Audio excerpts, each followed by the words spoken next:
ಸನ್ಮಾನ್ಯ ಅಧ್ಯಕ್ಷರೇ, ಪ್ರತಿ ವರ್ಷದಂತೆ ಸದನದ ಜಂಟಿ ಸದನವನ್ನ ಒಂದು ರಾಜ್ಯ ಸರ್ಕಾರ ಅವರ ಆಡಳಿತದ ಒಂದು ವರ್ಷದ ಹಿಂದಿನ ಅವಧಿ, ಮುಂದಿನ ವರ್ಷದ ನೀಲಿನಕ್ಷೆಗಳನ್ನು ರಾಜ್ಯದ ಗೌರವಾನ್ವಿತ ರಾಜ್ಯಪಾಲರ ಮುಖಾಂತರ ಸದನದಲ್ಲಿ ಮಂಡನೆ ಮಾಡತಕ್ಕಂಥದ್ದೇನಿದೆ, ಇದು ಒಂದು ಸಂಪ್ರದಾಯವನ್ನು ನಾವು ಪ್ರಜಾಪ್ರಭುತ್ವದ ವ್ಯವಸ್ಥೆಯಲ್ಲಿ ಅನುಕರಣೆ ಮಾಡ್ಕೊಂಡು ಬಂದಿದ್ದೇವೆ. ಅಧ್ಯಕ್ಷರೇ, ಈ ಒಂದು ರಾಜ್ಯಪಾಲರ ವಂದನಾ ನಿರ್ಣಯದ ಮೇಲೆ ಚರ್ಚೆಗೆ ಇಲ್ಲೇನು ಇವತ್ತು ಅವಕಾಶ ಕೊಟ್ಟಿದ್ದೀರಿ. ಅಧ್ಯಕ್ಷರೇ, ಈಗಾಗಲೇ ಹೊರಗಡೆ ಈ ಒಂದು ರಾಜ್ಯಪಾಲರ ಭಾಷಣದ ಬಗ್ಗೆ ಮಾಧ್ಯಮಗಳಲ್ಲಿ ನಮ್ಮ ರಿಯಾಕ್ಷನ್ಗಳನ್ನು ಕೊಟ್ಟುಬಿಟ್ಟಿದ್ದೇವೆ ಸಣ್ಣದಾಗಿ. ಅಧ್ಯಕ್ಷರೇ, ಇಲ್ಲಿ ಈ ಒಂದು ಸಂಪ್ರದಾಯ ಏನಿದೆ, ನಾನು ಇದೀಗ ತಾನೇ ನಮ್ಮ ಯುವ ಕ್ರಿಯಾಶೀಲ ಶಾಸಕರಾಗಿರತಕ್ಕಂಥ ಶರತ್ ಬಚ್ಚೇಗೌಡರ ಭಾಷಣವನ್ನು ಕೇಳಿದೆ. ಗವರ್ನರ್ ಅವರ ಮುಖಾಂತರ ಏನೊಂದು ಸದನದಲ್ಲಿ ಸರ್ಕಾರದ ಹಲವಾರು ಕ್ರಾಂತಿಕಾರಿ ಸಾಧನೆಗಳ ಬಗ್ಗೆ ಈ ಒಂದು ಭಾಷಣದಲ್ಲಿ ವ್ಯಕ್ತಪಡಿಸಿದ್ದಾರೆ. ಈ ಒಂದು ಭಾಷಣದ ಬಗ್ಗೆ ನಾವು ವಿರೋಧ ಪಕ್ಷಗಳು ಹಲವಾರು ರೀತಿಯಲ್ಲಿ ಟೀಕೆ ಮಾಡ್ತಾ ಇದ್ದೇವೆ ಅಂತಕ್ಕಂಥದ್ದು. ಅಧ್ಯಕ್ಷರೇ, ಇವತ್ತು ಈ ಒಂದು ರಾಜ್ಯಪಾಲರ ಒಂದು ಸಾಂವಿಧಾನಿಕ ಒಂದು ಹುದ್ದೆ ಏನಿದೆ, ರಾಜ್ಯ ಸರ್ಕಾರಗಳು ರಾಜ್ಯಪಾಲರಿಗೆ ಅವರು ಸಿದ್ಧ ಮಾಡಿರ್ತಕ್ಕಂಥ ಸರ್ಕಾರದ ವರದಿಯನ್ನ ಈ ಸದನದಲ್ಲಿ ರಾಜ್ಯಪಾಲರ ಮುಖಾಂತರ ಅವ್ರಿಗೆ ಆಹ್ವಾನ ಕೊಟ್ಟು ಭಾಷಣ ಮಾಡತಕ್ಕಂಥದ್ದು ನಮ್ಮ ಸಂಪ್ರದಾಯ ಇದೆ. ಅಧ್ಯಕ್ಷರೇ, ಇವತ್ತು ರಾಜ್ಯಪಾಲರ ಭಾಷಣದಲ್ಲಿ ಬಹಳ ವಿಷಯಗಳನ್ನ ಈಗ ಶರತ್ ಬಚ್ಚೇಗೌಡರು ಹೇಳಿದ್ದಾರೆ. ಏನೇನು ಸಾಧನೆಗಳು ಮಾಡಿದ್ದೇವೆ, ರಾಮರಾಜ್ಯವನ್ನು ತರಲಿಕ್ಕೆ, ಪ್ರತಿಷ್ಠಾಪನೆ ಮಾಡಲಿಕ್ಕೆ ನಾವು ಇಲ್ಲಿ ಕೇಂದ್ರ ಸರ್ಕಾರ ಅಲ್ಲೆಲ್ಲೋ ಅಯೋಧ್ಯೆಯಲ್ಲಿ ರಾಮ ಮಂದಿರ ಕಟ್ಟಿದ್ದಾರೆ, ಅದಕ್ಕೆ ಪ್ರಚಾರ ತಗೊಂಡು ಹೊರಟಿದ್ದಾರೆ. ನಾವು ಸಮಾಜದಲ್ಲಿ ಇರತಕ್ಕಂಥ ಪ್ರಜೆಗಳೇನಿದ್ದಾರೆ ಅವರ ಬದುಕನ್ನು ಸರಿಪಡಿಸಲಿಕ್ಕೆ ನಮ್ಮ ರಾಮರಾಜ್ಯ ಯಾವ ರೀತಿ ಇವತ್ತು ಬದುಕನ್ನು ಸರಿಪಡಿಸಲಿಕ್ಕೆ ಹೊರಟಿದ್ದೇವೆ, ಈ ಎಲ್ಲಾ ವಿಷಯಗಳ ಬಗ್ಗೆ ಚರ್ಚೆ ಮಾಡ್ಕೊಂಡಿದ್ದಾರೆ. ರಾಮನ ಆಡಳಿತ ಏನು ಅಂತಕ್ಕಂಥದ್ದು. ಅಧ್ಯಕ್ಷರೇ, ಮೆಚ್ಚುಕೋತೇನೆ ಅವರು ಹೇಳಿರತಕ್ಕಂಥದ್ದಕ್ಕೆ. ಅಧ್ಯಕ್ಷರೇ, ಇಲ್ಲಿ ಹೇಳಿದ್ದಾರೆ ಪ್ರಾರಂಭಿಕ ಪುಟದಲ್ಲೇ ಪಾಪ ಹಲವಾರು ಕನಸುಗಳನ್ನ ಕಟ್ಟಿಕೊಂಡು ಈ ಸರ್ಕಾರ ಜನತೆ ಮುಂದೆ ಹೋಗಿ ಜನತೆಯಿಂದ ಸಂಪೂರ್ಣವಾದ ಬಹುಮತದ ಒಂದು ದಾಖಲೆಯ ಬಹುಮತದೊಂದಿಗೆ ಸರ್ಕಾರ ರಚನೆ ಮಾಡ್ಕೊಂಡಿದ್ದೀರಿ. ನಿಮ್ಮ ಶ್ರಮಕ್ಕೂ ನಾವು ಅಭಿನಂದನೆ ಸಲ್ಲಿಸೋಣ. ಅದ್ರ ಜೊತೆಗೆ ಅಧ್ಯಕ್ಷರೇ, ಇಲ್ಲಿ ಒಂದು ಮಾತು ಹೇಳ್ತಾರೆ, ಭರವಸೆಗಳನ್ನೇ ಅವಹೇಳನ ಮಾಡುವ ರಾಜಕೀಯ ವಾತಾವರಣವೇ ಎಲ್ಲೆಡೆ ತುಂಬಿರುವಾಗ ನನ್ನ ಸರ್ಕಾರವು ಹೊಸ ಸಂಸ್ಕೃತಿಗೆ ನಾಂದಿ ಹಾಡಿದೆ. ಅಧ್ಯಕ್ಷರೇ, ಒಂದು ಸರ್ಕಾರಕ್ಕೆ ಭರವಸೆಗಳನ್ನ ಈ ದೇಶದಲ್ಲಿ ಸ್ವಾತಂತ್ರ್ಯ ಬಂದ ದಿನದಿಂದಲೂ ಕೊಡ್ತಾ ಬಂದಿದ್ದೇವೆ. ಹಲವಾರು ಸರ್ಕಾರಗಳು ನಮ್ಮ ಆಡಳಿತಗಳು ನಡೆಸಬೇಕಾದ್ರೆ ಭರವಸೆಗಳನ್ನು ಕೊಡ್ತಕ್ಕಂಥದ್ರ ಮುಖಾಂತರವೇ ಆ ಭರವಸೆಗಳ ನಂಬಿಕೆಯ ಮೇಲೇನೆ ನಾಡಿನ ಜನ ಬದುಕ್ತಾ ಇದ್ದೇವೆ. ಇಲ್ಲಿ ವಿರೋಧ ಪಕ್ಷಗಳು ಆ ಭರವಸೆಗಳ ಬಗ್ಗೆ ಚರ್ಚೆ ಮಾಡಿರೋದನ್ನೇ ಅವಹೇಳನ ಅಂತಕ್ಕಂಥ ರೀತಿಯಲ್ಲಿ ನೀವು ಆ ರೀತಿಯ ಒಂದು ತೀರ್ಮಾನಕ್ಕೆ ಬಂದ್ರೆ ಹಾಗಾದ್ರೆ ವಿರೋಧ ಪಕ್ಷಗಳು ಮಾತನಾಡಬಾರ್ದ? ಇರ್ತಕ್ಕಂಥ ಲೋಪದೋಷಗಳನ್ನ ನೀವು ಯಾವ ರೀತಿ ಸರಿಪಡಿಸ್ಕೋಬೇಕು ಅಂತಕ್ಕಂಥದ್ದನ್ನ ಸಲಹೆ ಕೊಡ್ತಕ್ಕಂಥದ್ದು ನೀವು ಅದನ್ನು ಅವಹೇಳನ ಅಂತ ತಿಳ್ಕೊಳ್ಳೋದಾದ್ರೆ ಹಾಗಿದ್ರೆ ನಾವು ಮೌನಕ್ಕೆ ಶರಣಾಗಬೇಕಾ? ನೀವು ಮಾಡ್ತಕ್ಕಂಥ ಎಲ್ಲಾ ಕೆಲಸಕ್ಕೆ, ನಿಮ್ಮ ಘೋಷಣೆಗಳಿಗೆ ನಾವು ಸಂಪೂರ್ಣವಾಗಿ ನಿಮಗೆ ನಾವು ಶಾಬಾಷ್ಗಿರಿ ಕೊಡಬೇಕಾ? ಇವತ್ತು ವಿರೋಧ ಪಕ್ಷ ಇರ್ತಕ್ಕಂಥದ್ದು ಈ ಪ್ರಜಾಪ್ರಭುತ್ವದ ವ್ಯವಸ್ಥೆನಲ್ಲಿ ಯಾವುದೇ ಒಂದು ಸರ್ಕಾರಗಳು ಒಳ್ಳೆ ಉದ್ದೇಶಗಳ ಮುಖಾಂತರವೇ ಜನತೆಯ ಬದುಕನ್ನ ಕಟ್ಟಬೇಕು ಅಂತೇಳಿ ನಿರೀಕ್ಷೆ ಇಟ್ಟೇ ಬರ್ತೀರಿ, ಭರವಸೆನೂ ಕೊಡ್ತೀರಿ. ಆದರೆ ಅಲ್ಲಿ ಇರ್ತಕ್ಕಂಥ ಲೋಪಗಳನ್ನ ಇವತ್ತು ನಿಮ್ಮ ಒಂದು ಲೋಪಗಳನ್ನು ಸರಿಪಡಿಸ್ಕೊಳ್ಳಿಕ್ಕೆ ಈ ಒಂದು ವಿರೋಧ ಪಕ್ಷದಲ್ಲಿ ನಾವು ಚರ್ಚೆ ಮಾಡತಕ್ಕಂಥದ್ದು ಅನಿವಾರ್ಯ ನನ್ನ ಅಭಿಪ್ರಾಯದಲ್ಲಿ. ಇದನ್ನು ಅವೇಳನ ಅಂತಕ್ಕಂಥದ್ದನ್ನ ಮೊದಲನೇ ಪುಟದಲ್ಲೇ ಆ ರೀತಿಯ ಪದ ಬಳಕೆ ಅದು ಯಾರಿಂದ ಬರ್ಸ್ಕೊಂಡಿದ್ದೀರೋ ಗೊತ್ತಿಲ್ಲ ಅದು ನನಗೆ. ಅಧ್ಯಕ್ಷರೇ, ಇವತ್ತು ಈ ರಾಜ್ಯಪಾಲರ ಭಾಷಣದ ವಿಷಯದಲ್ಲಿ ಹಲವಾರು ರೀತಿಯ ಲೋಪದ, ನಾನು ಸುಳ್ಳು ಅಂತ ಹೇಳಲ್ಲ, ಸುಳ್ಳನ್ನು ಹೇಳಿಸಿದ್ದೇವೆ ಅಂತಲೂ ಹೇಳಲ್ಲ. ಯಾವ ರೀತಿಯ ಲೋಪಗಳಿದ್ದಾವೆ, ಸುಳ್ಳು ಅಂದ್ರೆ ನಿಮಗೆ ಸ್ವಲ್ಪ ಮನಸ್ಸಿನ ಮೇಲೆ ಸ್ವಲ್ಪ ಅಸಮಾಧಾನ ಬರಬಹುದು. ನಾನು ಸುಳ್ಳು ಅಂತಕ್ಕಂಥ ಪದ ಬಳಕೆ ಮಾಡಲ್ಲ. ಆದ್ರೆ ಇರ್ತಕ್ಕಂಥ ಹಲವಾರು ಲೋಪದೋಷಗಳೇನಿದೆ ಅದನ್ನ, ವಾಸ್ತವಾಂಶ ಏನಿದೆ ಅದನ್ನ ದಯವಿಟ್ಟು ನೀವು ಕ್ರಿಯಾಶೀಲರಾಗಿ ಒಂದು ಸ್ಪರ್ಧಾತ್ಮಕವಾಗಿ ಸ್ವೀಕಾರ ಮಾಡಬೇಕು ಅಂತಕ್ಕಂಥದ್ದು ಅಧ್ಯಕ್ಷರೇ ನನ್ನ ಸರ್ಕಾರಕ್ಕೆ ಮನವಿ.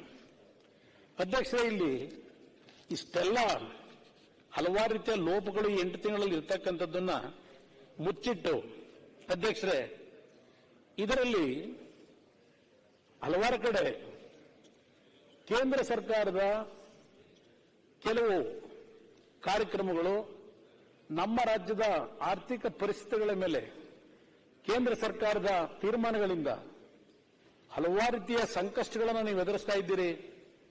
ಇವತ್ತು ರಾಜ್ಯದ ಅಭಿವೃದ್ಧಿಗೆ ಎಲ್ಲ ಒಂದು ಕಡೆ ಸಮಸ್ಯೆಗಳನ್ನು ಕೇಂದ್ರ ಸರ್ಕಾರ ಇವತ್ತು ರಾಜ್ಯವನ್ನು ಕಡೆಗಣಿಸ್ತಕ್ಕಂಥದ್ರ ಮುಖಾಂತರ ನಮಗೆ ಒಂದು ಸವಾಲನ್ನು ಕೊಟ್ಟುಬಿಟ್ಟಿದ್ದಾರೆ ಅಂತಕ್ಕಂಥದ್ದನ್ನ ಇಲ್ಲಿ ನಿಮ್ಮ ಅರ್ಥದಲ್ಲಿ ಹೇಳ್ಕೊಂಡಿದ್ದೀರಿ. ಅಧ್ಯಕ್ಷರೇ, ಇವತ್ತು ನಾನು ಗೌರವಾನ್ವಿತ ರಾಜ್ಯಪಾಲರಿಗೆ, ನಮ್ಮ ರಾಜ್ಯದ ಗೌರವಾನ್ವಿತ ರಾಜ್ಯಪಾಲರಿಗೆ ಅಭಿನಂದನೆ ಸಲ್ಲಿಸ್ತೇನೆ. ನಾವು ನೋಡಿದ್ವು ಮೊನ್ನೆ ಇತ್ತೀಚೆಗೆ ತಮಿಳುನಾಡಿನಲ್ಲಿ ಅಲ್ಲಿಯ ಸರ್ಕಾರ ಸಿದ್ಧಪಡಿಸಿದಂತಹ ಒಂದು ರಾಜ್ಯಪಾಲರ ಭಾಷಣವನ್ನ ಅಲ್ಲಿಯ ಗವರ್ನರ್ ಅವರು ಕೇವಲ 2 ಪದಗಳನ್ನು 2 ಲೈನ್ ಹೇಳಿ ಅವರ ಭಾಷಣವನ್ನು ತಿರಸ್ಕಾರ ಮಾಡಿ ಸದನದಿಂದ ಹೊರಗೋದ್ರು.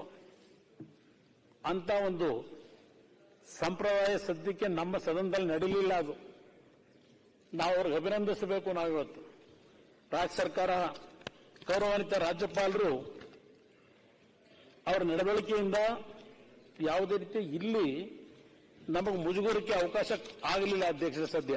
ಅದಕ್ಕೆ ಅವ್ರು ನಾವು ಅಭಿನಂದಿಸಬೇಕು ಅಧ್ಯಕ್ಷರೇ.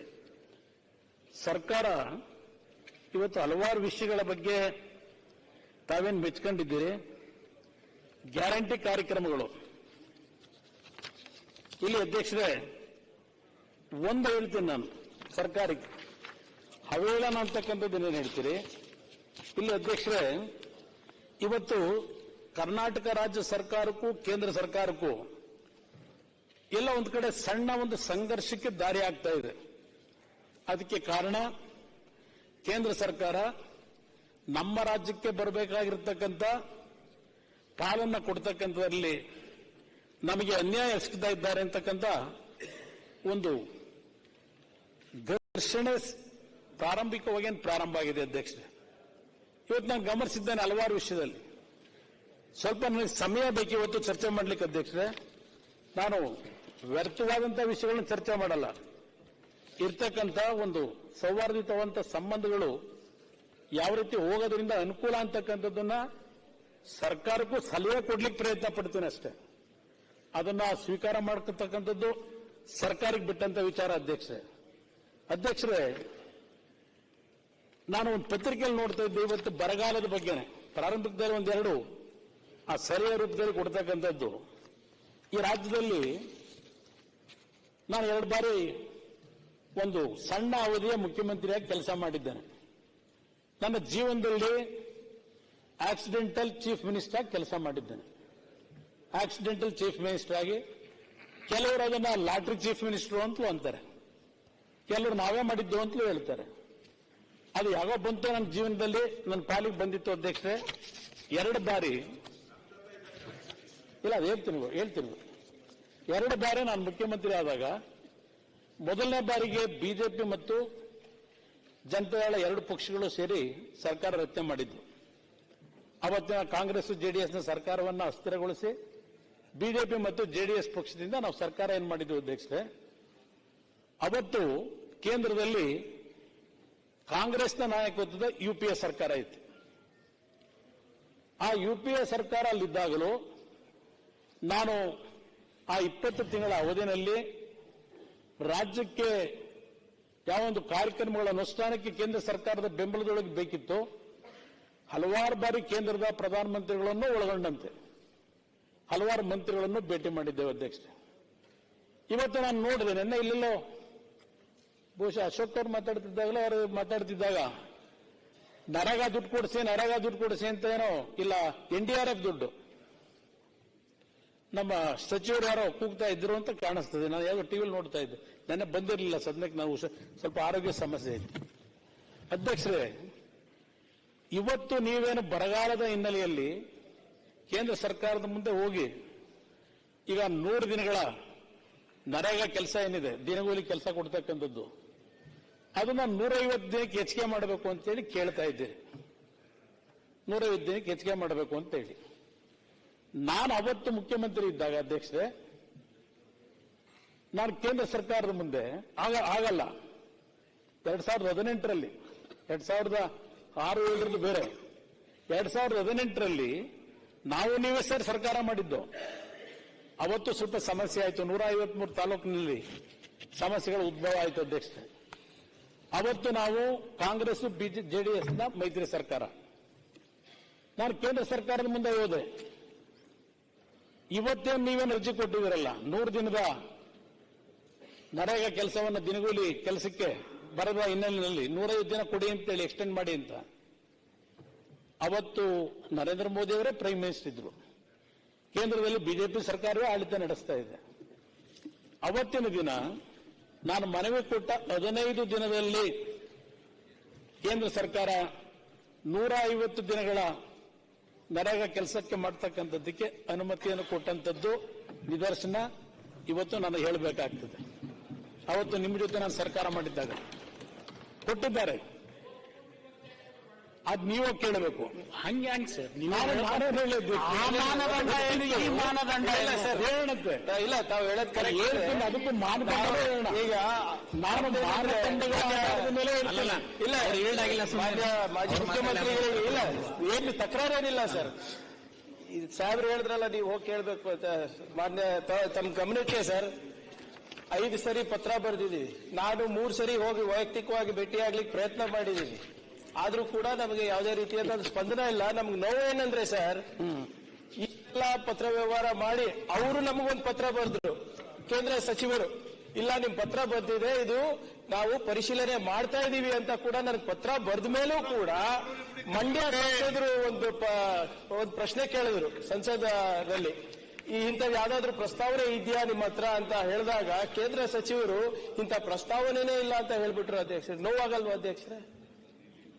ನಾವು ಅವರು ನಮಗೆ ವಾಪಸ್ ಪತ್ರ ಬರೆದಿದ್ದಾರೆ ಉಲ್ಲೇಖಿಸಿ, ಇಲ್ಲ ನೀವು ಇದು ನೀವು ಕೊಟ್ಟಿರೋ ಸರಿ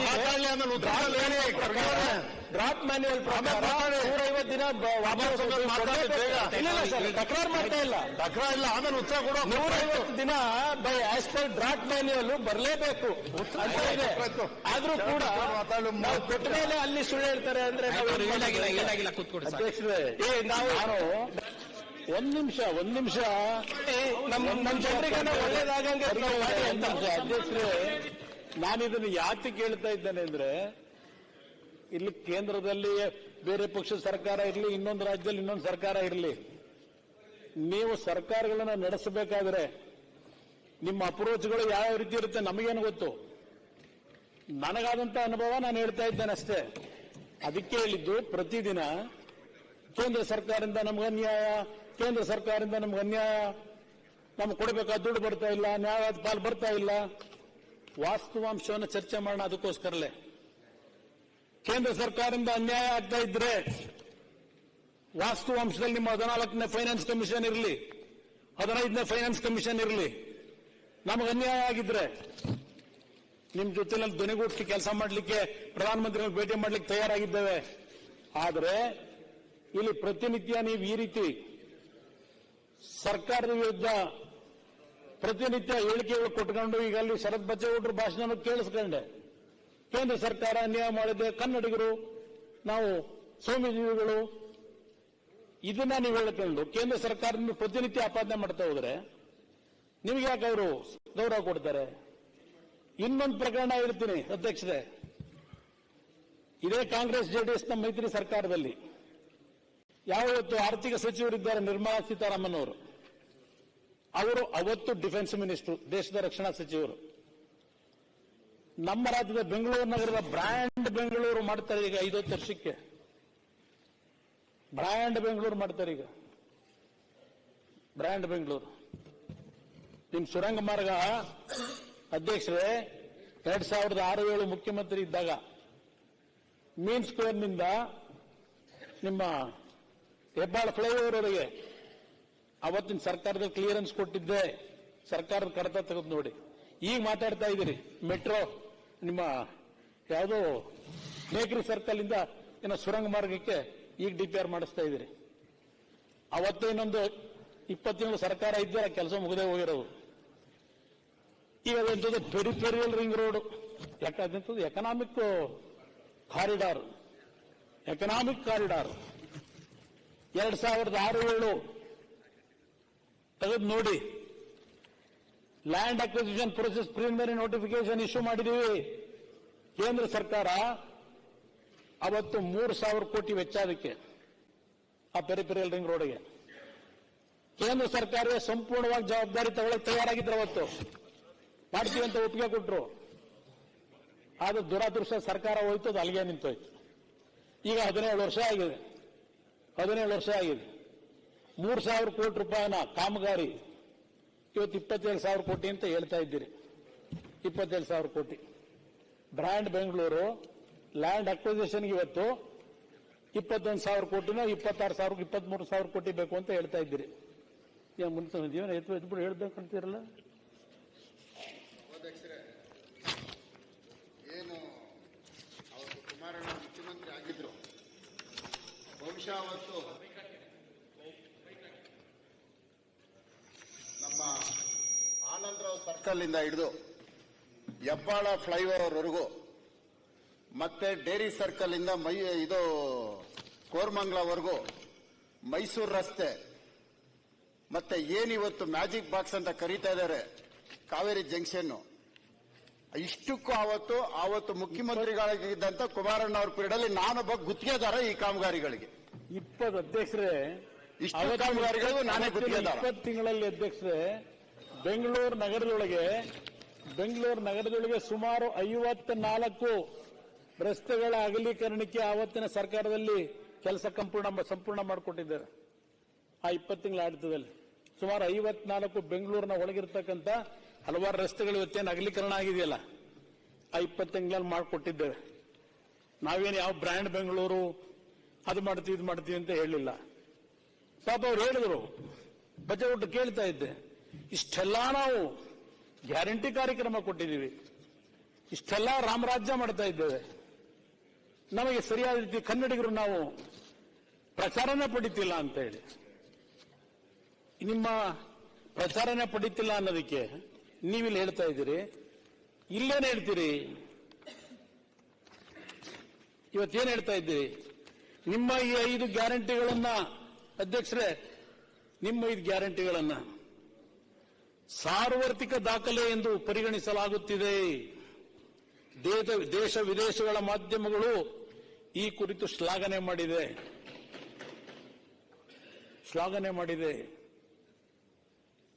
ಅಧ್ಯಯನಗಳನ್ನು ಮಾಡುತ್ತಿವೆ. ಒಳ್ಳೆಯ ಆಡಳಿತ, ಪಾರದರ್ಶಕ, ಜನಸ್ನೇಹಿ ವ್ಯವಸ್ಥೆಗಳನ್ನು ಮೂಲಮಂತ್ರವನ್ನಾಗಿಸಿಕೊಂಡಿದೆ. ಹೇಳಿದ್ದೀರಿ, ಅದೆಂತೋ ease of governance, ease of doing ಎಲ್ಲ ಪ್ರಚಾರನೇ ತಗೊಳ್ಳಿಲ್ಲ ಅಂತಿದ್ದೀರಿ ನೀವು ಭಾಷಣದಲ್ಲಿ. ಇಲ್ಲಿ ನೋಡಿದ್ರೆ ವಿಶ್ವದಲ್ಲೆಲ್ಲ ಅಧ್ಯಯನ ನಡೀತಾ ಇದೆ ಈ ಕಾರ್ಯಕ್ರಮಗಳ ಬಗ್ಗೆ, ದೇಶ ವಿದೇಶದಲ್ಲಿ ನಡೀತಾ ಇದೆ. ಏನ್ ನಡೀತಾ ಇದೆ ಅಧ್ಯಕ್ಷರೇ? ಇವ್ರು ಹೇಳೋದು ಇದನ್ನೇನಂತ ಕರೀತೀರಿ? ಈ ಭಾಷಣ ಆಗಿದ್ರೆ ಸುಳ್ಳು ಅಂತ ಕರೀತೀರೋ, ನಿಜ ಅಂತ ಕರೀತೀರೋ? ಪ್ರಚಾರನೇ ತಗೊಂಡಿಲ್ಲ ಅಂತಾರೆ. ಪ್ರಚಾರದ ಬಗ್ಗೆ ಹೇಳ್ತೀನಿ. ಯಾವ ರೀತಿ ಈ ರಾಜ್ಯದಲ್ಲಿ ಇಂಥ ಒಂದು ಕೆಟ್ಟ ಪರಿಸ್ಥಿತಿ, ಬರಗಾಲ ಇದೆ, ತಗ್ಸಿ ಎಷ್ಟು ಪ್ರಚಾರದಲ್ಲಿ ಕೇಂದ್ರ ಸರ್ಕಾರವನ್ನು ಒಂದು ದಾಪಗಾಲ ಹಾಕಿ ಮುಂದೋಗಿದ್ದೀರಿ ಪ್ರಚಾರದಲ್ಲಿ. ಬೆಳಗ್ಗೆ ಇದ್ರೆ ನಾವು ದೇವ್ರ ಫೋಟೋ ನೋಡೋದೇ ಇಲ್ಲ ಈಗ. ಯಾಕಂದ್ರೆ ನಾನು ಮನೆಯಲ್ಲಿ 13-14 ಪತ್ರಿಕೆ ತರಿಸ್ತೇನೆ, ಈಗಲೂ ಓದ್ತೀನಿ. ಬೆಳಗ್ಗೆ ಎದ್ರೆ ಮೊದಲನೇ ಪುಟ ಅವ್ರು ನೋಡ್ಬಿಟ್ಟೆ ನಾನು ದಿನಚರಿ ಪ್ರಾರಂಭ ಮಾಡೋದು. ನಿಮ್ಮೆಲ್ಲರೂ ನೋಡ್ಕೊಂಡೆ ದಿನಚರಿ ಪ್ರಾರಂಭ ಮಾಡಬೇಕಾಗಿದೆ. ಒಳ್ಳೇದು ಮಾಡಿದ್ರಿ, ಅದಕ್ಕೆ ಒಳ್ಳೇದಾಗಿದೆ ನನಗೆ. ಒಳ್ಳೇದು ಮಾಡಿದ್ರಿ ಅಂತಲೇ ದಿನ ನಿಮ್ಮ ಮುಖ ನೋಡ್ತಾ ಇದ್ದೀನಿ. ಒಳ್ಳೇದು ಮಾಡಿದಿರಿ ಅಂತ. ಇಲ್ಲಿ ಹೇಳಿದ್ದು ಕೇಳಿದ್ರೆ ಪಾಪ ಪ್ರಚಾರನೇ ಗಿಡ್ತಾ ಇಲ್ಲ, ನಮಗೆ ಪ್ರಚಾರನೇ ತೆಗೆದಿಲ್ಲ, ಇಷ್ಟೆಲ್ಲಾ ಕಾರ್ಯಕ್ರಮ ಕೊಟ್ಟು ಅಂತ ಹೇಳ್ತಾ ಇದ್ದಾರೆ. ಅಧ್ಯಕ್ಷರೇ, ಇಲ್ಲಿ ನಾನು ಇನ್ನೊಂದು ಪ್ರಕರಣ ಹೇಳ್ತೀನಿ. ಕಾಂಗ್ರೆಸ್ ಜೆಡಿಎಸ್ನ ಮೈತ್ರಿ ಸರ್ಕಾರ ಇದ್ದಾಗ ಬೆಂಗಳೂರು ನಗರದ ಹಲವಾರು ರಸ್ತೆಗಳ ಅಭಿವೃದ್ಧಿಗೆ ರಕ್ಷಣಾ ಇಲಾಖೆಯ ಭೂಮಿಯನ್ನ ನಾವು ಪಡಿಬೇಕಾಗಿತ್ತು ರಾಜ್ಯ ಸರ್ಕಾರ. ಆ ಸಂದರ್ಭದಲ್ಲಿ ನಿರ್ಮಲಾ ಸೀತಾರಾಮನ್ ಅವರನ್ನ ನಮ್ಮ ಅಧಿಕಾರಿಗಳ ಜೊತೆ ಒಂದು ಭೇಟಿಗೆ ಟೈಮ್ ಕೇಳಿದೆ. ರಕ್ಷಣಾ ಇಲಾಖೆಯ ಎಲ್ಲಾ ಹಿರಿಯ ಅಧಿಕಾರಿಗಳನ್ನ ಅವರ ಕಚೇರಿ ಕರೆಸಿ ದೆಹಲಿಯಲ್ಲಿ ಸುದೀರ್ಘವಾಗಿ ನಮ್ಮ ಬೆಂಗಳೂರು ನಗರದ ಹಲವಾರು ರಸ್ತೆಗಳ ಅಭಿವೃದ್ಧಿಗೆ ಕುಂಠಿತ ಏನಾಗಿತ್ತು ಒಂದು ಸಭೆ ಮಾಡೋದು.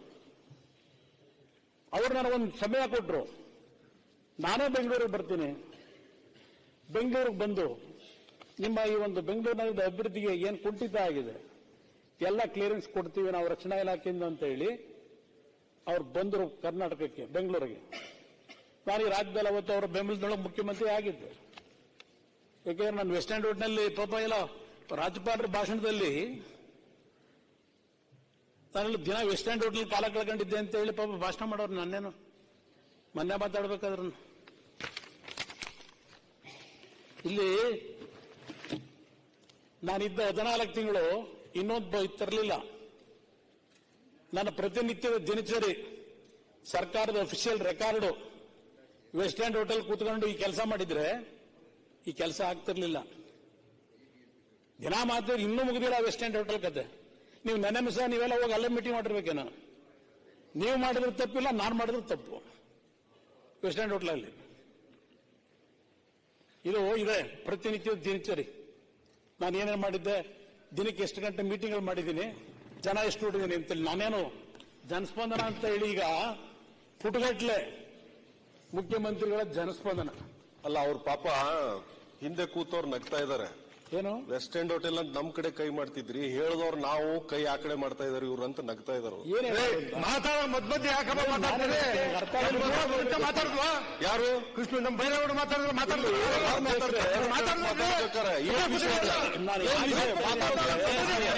ಯಾಕೆ ಮಾತಾಡಬಾರ್ದು? ಡಿಸ್ಟರ್ಬ್ ಮಾಡಕ್ಕೆ ಏನ್ ಡಿಸ್ಟರ್ಬ್? ಸುಮ್ಮನೆ ಮಾತಾಡಿದ್ರೆ ಕೇಳಕ್ ಇರೋದ? ಯಾವ ಮೀಟಿಂಗ್ ಆಯ್ತು? ಯಾವ ಮೀಟಿಂಗ್ ಆಯ್ತು? ಯಾಕೆ ಸುಳ್ಳು ಸುಳ್ಳು ಹೇಳಿದ? ಸದನಕ್ಕೆ ಯಾಕೆ ಸುಳ್ಳು ಹೇಳಿದ? ಯಾವ ಮೀಟಿಂಗ್ ಆಯ್ತು? ನಿನ್ನೆ ಸುಳ್ಳು ಹೇಳ್ತಾರೆ.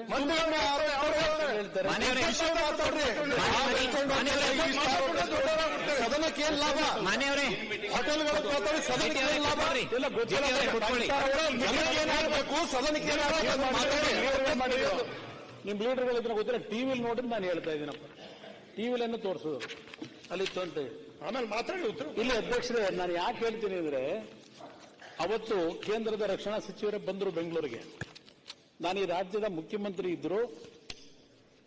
ನಾನು 3ನೇ ಮಾಡಿಲ್ ಕೂತ್ಕೊಂಡು ಅವ್ರಿಗೆ ಕಾಯಲಿಲ್ಲ.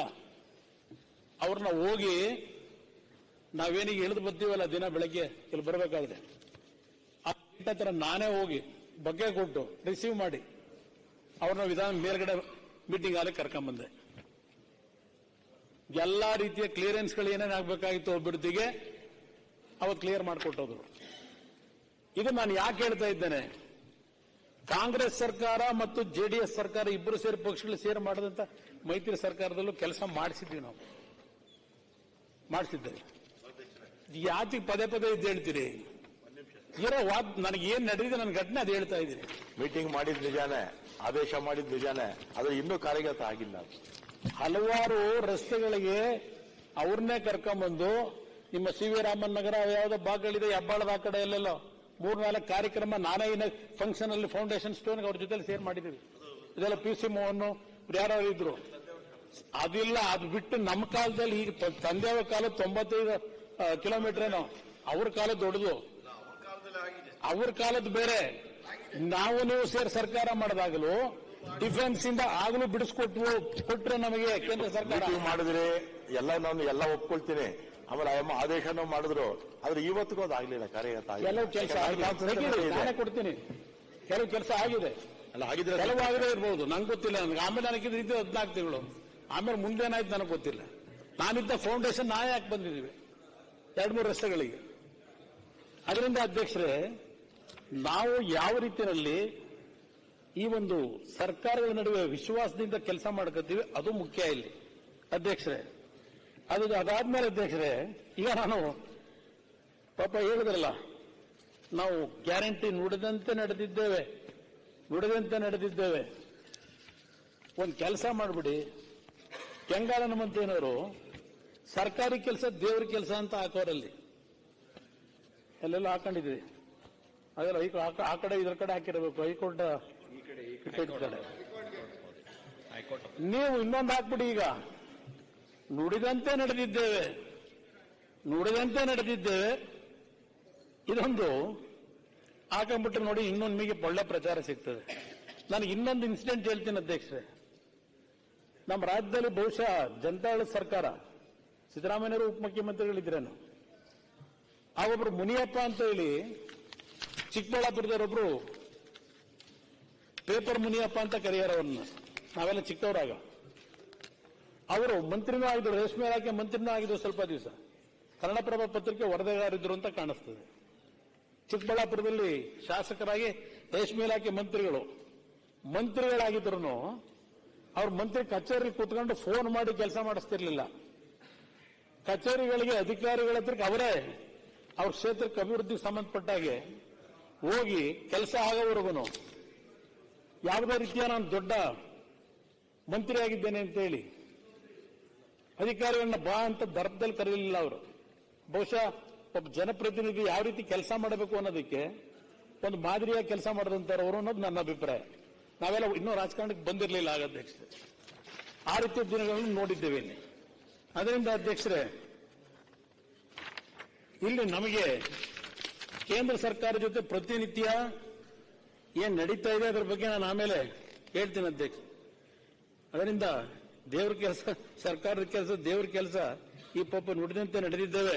ಪಾಪ ಏನು ರಾಮರಾಜ್ಯ ಮಾಡಿ ಹಸಿದು ಹೊಟ್ಟೆ ಎಲ್ಲ ತುಂಬಿಸಿದ್ರಿ, ಹಸಿದು ಹೊಟ್ಟೆ ತುಂಬುತ್ತಾ ಇದೆ. 2,000 ರೂಪಾಯಿ ಹೋಗೋದ್ರಿಂದ ಏನ್ ಜನ ಆ ಪಾವರ್ಟಿಯಿಂದ ಮಧ್ಯಕ್ಕೆ ಎದ್ದುಬಿಟ್ಟು ಈಗ ಇದಕ್ಕೆ ಬಂದ್ಬಿಟ್ಟವ್ರಂತಲ್ಲ, ಈಗ ಇದೇನು ಆದಾಯದಲ್ಲಿ ಮಧ್ಯಮ ವರ್ಗಕ್ಕೆ ಬಂದ್ಬಿಟ್ಟವ್ರಂತ. ಈಗ ಮಧ್ಯಮ ವರ್ಗ ಅದು ಹೇಳೋಣ, ಮಧ್ಯಮ ವರ್ಗ ಎಲ್ಲಿಗೆ ಬಂದಿದೆ ಅಂತೇಳಿ.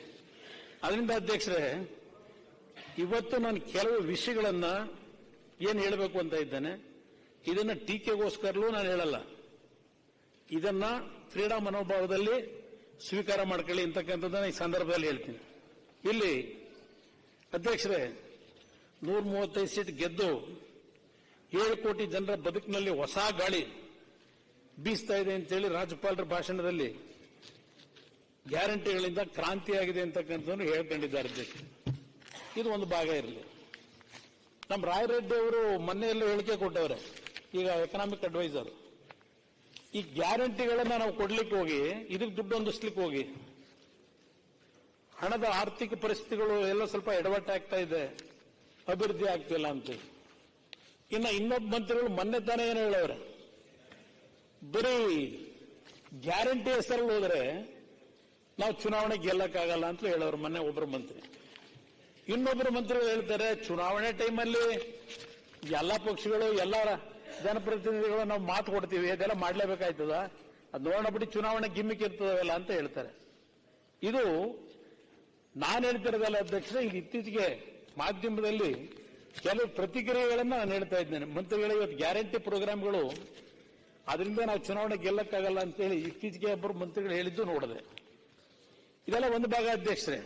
ಆಮೇಲೆ ಹೇಳ್ತೀರಿ ಅಸಮಾನತೆ ನಿವಾರಣೆಗೆ ಅಭಿವೃದ್ಧಿ ಪಥ, ಕರ್ನಾಟಕ ಮಾದರಿ, ಇದೆಲ್ಲ ಹೇಳ್ಕೊಂಡಿದ್ದೀರಿ ಅಧ್ಯಕ್ಷರೇ.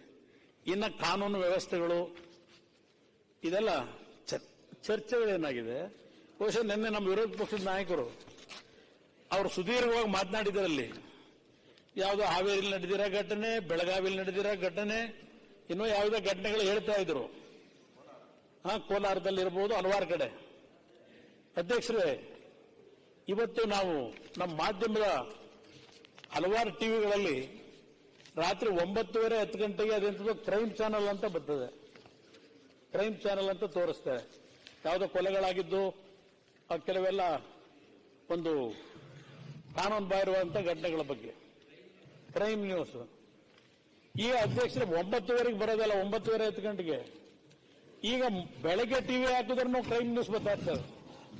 ನಾನು ನಿನ್ನೆ ಮನೆಯಲ್ಲಿ ಆರೋಗ್ಯ ಸಮಸ್ಯೆಯಿಂದ ಸದನದಲ್ಲಿ ಏನ್ ನಡೀತಿದೆ ಅಂತೇಳಿ ಮನೆಯಲ್ಲ ಮಲಕೊಂಡು ಟಿವಿ ನೋಡ್ತಿದ್ದಾಗ ಮಧ್ಯಾಹ್ನ 1 ಗಂಟೆನಲ್ಲಿ ಒಂದು ಚಾನೆಲ್ನಲ್ಲಿ 4 ಸುದ್ದಿ ಬರ್ತವೆ ಅಧ್ಯಕ್ಷರೇ. 4 ಸುದ್ದಿಗಳು ಯಾವುದೋ ಅವರವರ ಹಲವಾರು ರೀತಿಯ ಕಾನೂನು ಬಾಹಿರುವಂತಹ ಸಮಸ್ಯೆಗಳಿಂದ ಕೊಲೆ ಆದಂತ ಘಟನೆಗಳೇ ತೋರಿಸ್ತಾರೆ. ಮಧ್ಯಾಹ್ನ 1 ಗಂಟೆಯಲ್ಲಿ ಟಿವಿ ಆನ್ ಮಾಡಿದ್ರೆ ಪ್ರೈಮ್ ನ್ಯೂಸ್ ಅಲ್ಲಿ. ಈ ಕ್ರೈಮ್ ನ್ಯೂಸ್ ಆಗಿ ಪ್ರೈಮ್ ನ್ಯೂಸ್ಗಳು ಪ್ರೈಮ್ ನ್ಯೂಸ್ ಆಗೋದೇವೆ. ಈಗ ಆ ಪರಿಸ್ಥಿತಿ ಇವತ್ತು ಕಾಣ್ತಾ ಇದ್ದೇವೆ. ಅದಕ್ಕೆ ನೀವು ಕಾರಣ ಅಂತ ಹೇಳಲ್ಲ. ವ್ಯವಸ್ಥೆಗಳು ಯಾವ ರೀತಿ ಹೋಗ್ತಾ ಇದೆ, ನಮ್ಮ ಜವಾಬ್ದಾರಿ ಏನು? ನಿಮ್ ಕಾಲದಲ್ಲಿ ಇರಲಿಲ್ವ ಅಂತ ಹೇಳ್ಬೋದು. ಆಯ್ತಪ್ಪ, ನಮ್ಮ ಕಾಲದಲ್ಲಿ ಇದ್ದಿದ್ದಕ್ಕೆ ಅವತ್ತು ಇವ್ರನ್ನೆಲ್ಲ ಇಲ್ಲಿ ಕೂರ್ಸವ್ರೆ, ನಮ್ಮನ್ನು ಇಲ್ಲಿ ಕೂರ್ಸವ್ರೆ.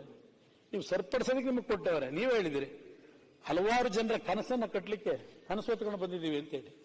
ಆ ಕನಸು ಜನಗಳ ಕನಸು ನನಸು ಮಾಡಿ ಅಂತಕ್ಕಂಥದ್ದು ನನ್ನ ಮನವಿ ನಿಮಗೆ ಅಧ್ಯಕ್ಷರೇ. ಇಲ್ಲಿ ನಾನು ಮುಖ್ಯಮಂತ್ರಿಗಳದ ಒಂದು ಹೇಳಿಕೆ ನೋಡಿದೆ. ಈ ಕೇಂದ್ರ ಸರ್ಕಾರದ ಒಂದು ಆರ್ಥಿಕ ನಿಲುವುಗಳಿಂದ ಇವತ್ತೇನೋ ಒಂದು ಕಡೆ ಕೇಂದ್ರದಲ್ಲಿ ಪ್ರಧಾನಮಂತ್ರಿಗಳು 5 ಟ್ರಿಲಿಯನ್ ಗುರಿ ನಾವು ಮುಟ್ಟಬೇಕು ಡಾಲರ್ನ ಅಂತೇಳಿ ಅವರೊಂದು ಕಡೆ ಪ್ರತಿನಿತ್ಯ ಹೇಳ್ತಾರೆ. ಇನ್ನೊಂದು ಕಡೆ ನಮ್ಮ ಮುಖ್ಯಮಂತ್ರಿಗಳು ಮೊನ್ನೆ ಎಲ್ಲ ಒಂದು ಹೇಳಿಕೆ ಕೊಟ್ಟಿದ್ದು ನೋಡಿದೆ. ನಮ್ಮ ರಾಜ್ಯವನ್ನ $1 ಟ್ರಿಲಿಯನ್ ತಗೊಂಡು ಹೋಗ್ತಕ್ಕಂಥದ್ದಕ್ಕೆ ನಾವು ಗುರಿ ಮುಟ್ಲಿಕ್ಕೆ ಈಗಿನ ಒಂದು ಪರಿಸ್ಥಿತಿಗಳು 2032ನೇ ಇಸ್ವಿಗೆ ಹೋದ್ರು ನಾವು ರೀಚ್ ಆಗೋದು ಕಷ್ಟ ಇದೆ ಅಂತ ಹೇಳಿ ಅವರ ಒಂದು ರಿಯಾಕ್ಷನ್ ಕೊಟ್ಟಿರೋದನ್ನು ನೋಡಿದ್ದೇನೆ ಅಧ್ಯಕ್ಷ.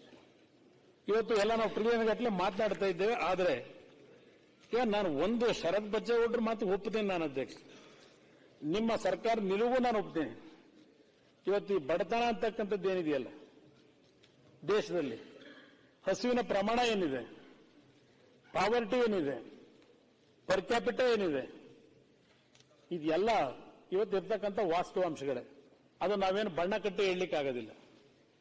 ಇವತ್ತು ಈ ದೇಶದ ಸಂಪತ್ತು ಒಂದು 10% ಜನ 60 ದೇಶದ GDP ಏನಿದೆ ಪರ್ಸೆಂಟ್ ಅವ್ರಿಗೆ ಹೋಗ್ತದೆ. ಮೊನ್ನೆ ಯಾವುದೋ ಒಂದು ಪತ್ರಿಕೆಯಲ್ಲಿ ನೋಡ್ತಾ ಇದ್ದೆ ಅಧ್ಯಕ್ಷರೇ, ಈ ದೇಶದ ಒಬ್ಬ ಶ್ರೀಮಂತ ಅವ್ರಿಗೆ ಇರ್ತಕ್ಕಂಥ ಆದಾಯ ಏನಿದೆ, ಪ್ರತಿ ನಿಮಿಷಕ್ಕೆ 2,000 ರೂಪಾಯಿಗಳನ್ನ ನಂದಲ್ಲ ಅಂತೇಳಿ ಗಿಫ್ಟ್ ಕೊಡ್ತಾ ಹೋದ್ರು. 2,000 ರೂಪಾಯಿನ ಪ್ರತಿ ನಿಮಿಷಕ್ಕೆ. 6,000 ವರ್ಷಗಳಾದರೂ ಆ ವ್ಯಕ್ತಿಯ ಕುಟುಂಬದ ಹಣ ಕರಗಲ್ಲ. ಇವತ್ತು ನೀವು ಇದೆಲ್ಲ ಯೋಚನೆ ಮಾಡಿನೇ ಮಾಡಿದ್ದೀರಿ ಗ್ಯಾರಂಟಿ ಕಾರ್ಯಕ್ರಮ. ನನಗೆ ಇದಕ್ಕೆ ಇಷ್ಟ ಇಲ್ಲ, ಅಸೂಯೇನೂ ಇಲ್ಲ, ಅಭಿನಂದಿಸ್ತೀನಿ ನಿಮಗೆ. ಆದರೆ ಈ ಕಾರ್ಯಕ್ರಮದಿಂದ ಎಷ್ಟರ ಮಟ್ಟಿಗೆ ನಾವು ನಿಮ್ಮ ಒಂದು ಕನಸಿದೆಯಲ್ಲ ಅವ್ರನ್ನೆಲ್ಲ ಮೇಲೆತ್ತಬೇಕು, ಅವ್ರನ್ನೂ ಇವತ್ತು ಬದುಕಿನ ದಾರಿನಲ್ಲಿ ಒಂದು ನೆಮ್ಮದಿಯ ಬದುಕು ಕೊಡಬೇಕು ಅಂತಕ್ಕಂಥದ್ದು ಇದೆಯಲ್ಲ, ಅದು ಎಷ್ಟರ ಮಟ್ಟಿಗೆ ಸಕ್ಸಸ್ ಆಗ್ತಿದೆ ಅಂತಕ್ಕಂಥದ್ದು ನಿಮ್ಮ ಆತ್ಮವಿಮರ್ಶೆಗೆ ಬಿಡ್ತೀನಿ ನಾನು ಇವತ್ತು ಈ ಕಾರ್ಯಕ್ರಮಗಳಿಂದ. ಅಧ್ಯಕ್ಷರೇ, ಈ 5 ಟ್ರಿಲಿಯನ್ ಇದೆಲ್ಲ 2047ಕ್ಕೆ ಅದೇನು ನಮ್ಮ ಕೇಂದ್ರ ಸರ್ಕಾರ ಅಮೃತ ಕಾಲ ಅಂದ್ರೆ ನಮ್ಮ ಮುಖ್ಯಮಂತ್ರಿಗಳದೇನೋ ವಿಷಾಕಾಲ ಅಂತಲೂ ಅದೇನೋ ಹೇಳಿದ್ರು ಮೊನ್ನೆ. ಅಮೃತ ಕಾಲ ಎಲ್ಲಿದೆ, ವಿಷಾಕಾಲ ಅಂತ ಏನೋ ಹೇಳ್ಕೊಂಡಿದ್ದಾರೆ.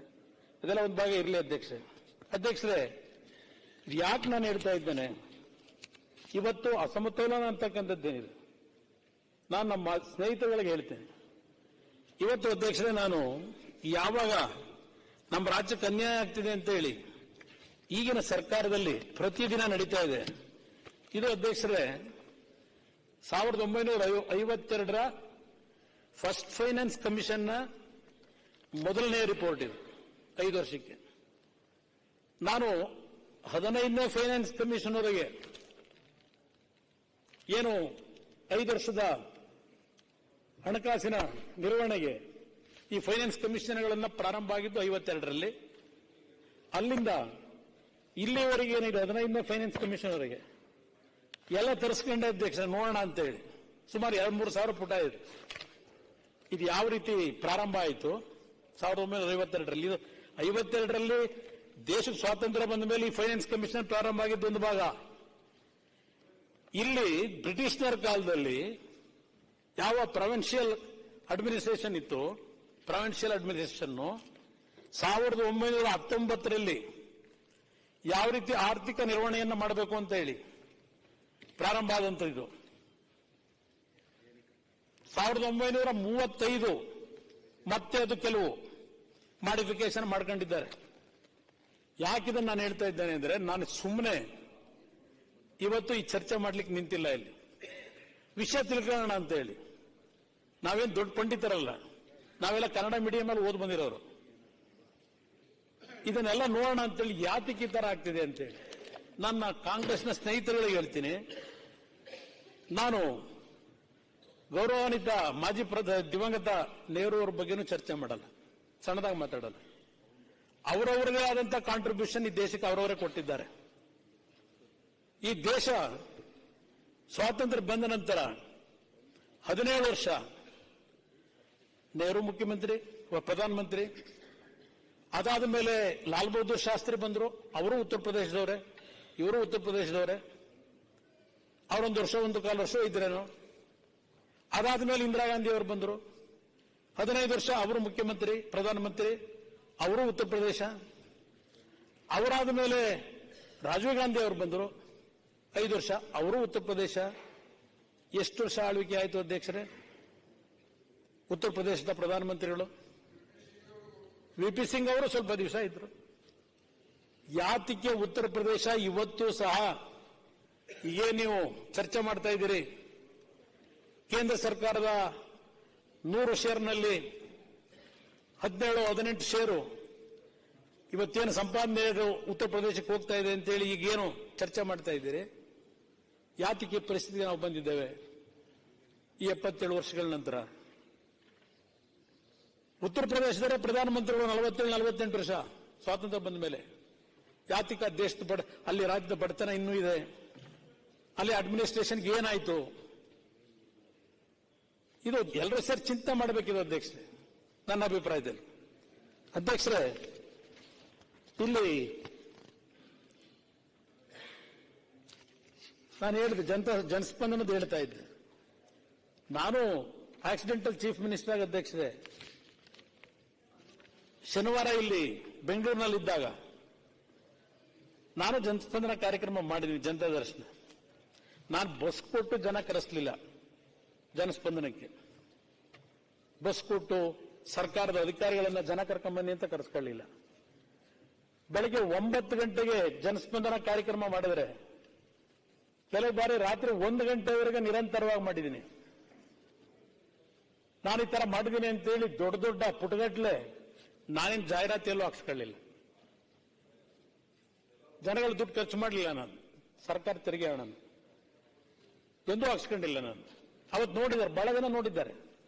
ಅವತ್ತಿನ ಜನತಾ ದರ್ಶನ ಬೆಳಗ್ಗೆ 9 ಗಂಟೆಗೆ ತಿಂಡಿ ತಿಂದು ಬಂದ್ರೆ ರಾತ್ರಿ 12 ಗಂಟೆ 1 ಗಂಟೆವರೆಗೆ ಬರೀ ನೀರು ಕುಡಿದು ಜನಗಳನ್ನ ಭೇಟಿ ಮಾಡ್ತಾ ಇದ್ದೆ. ಬಂದು ಜನಕ್ಕೆ ಕುರ್ಚಿ ಹಾಕಿ ನಾನು 12 ಗಂಟೆ 13 ಗಂಟೆ ನಿಂತು ಪ್ರತಿಯೊಬ್ಬ ಜನರ ಅಹವಾಲುಗಳು ಕೇಳಿದ್ದೇನೆ. ಇವತ್ತು ಗ್ಯಾರಂಟಿ ಕಾರ್ಯಕ್ರಮಗಳು ಇಷ್ಟೊಂದು ಸಕ್ಸಸ್ ಆಗಿ ರಾಮರಾಜ್ಯ ನಿರ್ಮಾಣ ಆಗಿದ್ರೆ, ಮೊನ್ನೆ ದಿನ 2ನೇ ಜನಸ್ಪಂದನ ಕಾರ್ಯಕ್ರಮಕ್ಕೆ 20,000 ಜನ ನಾಗರಿಕರು ಬಂದ್ರಲ್ಲ ಮೊನ್ನೆ ಮುಖ್ಯಮಂತ್ರಿಗಳನ್ನ ಭೇಟಿ ಮಾಡಲಿಕ್ಕೆ. ಹಾಗೆ ಜನತಾ ದರ್ಶನ, ಜನತಾ ಸ್ಪಂದನ ಕಾರ್ಯಕ್ರಮ, ಜನಸ್ಪಂದನ ಕಾರ್ಯಕ್ರಮ, ನಿಮ್ ಗ್ಯಾರಂಟಿ ಕಾರ್ಯಕ್ರಮಗಳಿಂದ ಎಷ್ಟರ ಮಟ್ಟಿಗೆ ಅವ್ರ ಬದುಕು ಹಸನಾಗಿದೆ. ಯಾತಕ್ಕೆ ಬಂದರು? ಜನತಾ ದರ್ಶನದಲ್ಲೂ ಹೇಳಿದ್ದಾರೆ, ನಮಗೆ ಇನ್ನು ಗೃಹಲಕ್ಷ್ಮಿ ದುಡ್ಡು ಬಂದಿಲ್ಲ, ರೆವಿನ್ಯೂ ಇಲಾಖೆಗಳದ್ದು ಹಲವಾರು ಸಮಸ್ಯೆಗಳು ಅದೇ ಜಾಸ್ತಿ ಬರೋದು ನೋಡಿದ್ದೀನಿ, ನನಗೂ ಅನುಭವ ಇದೆ.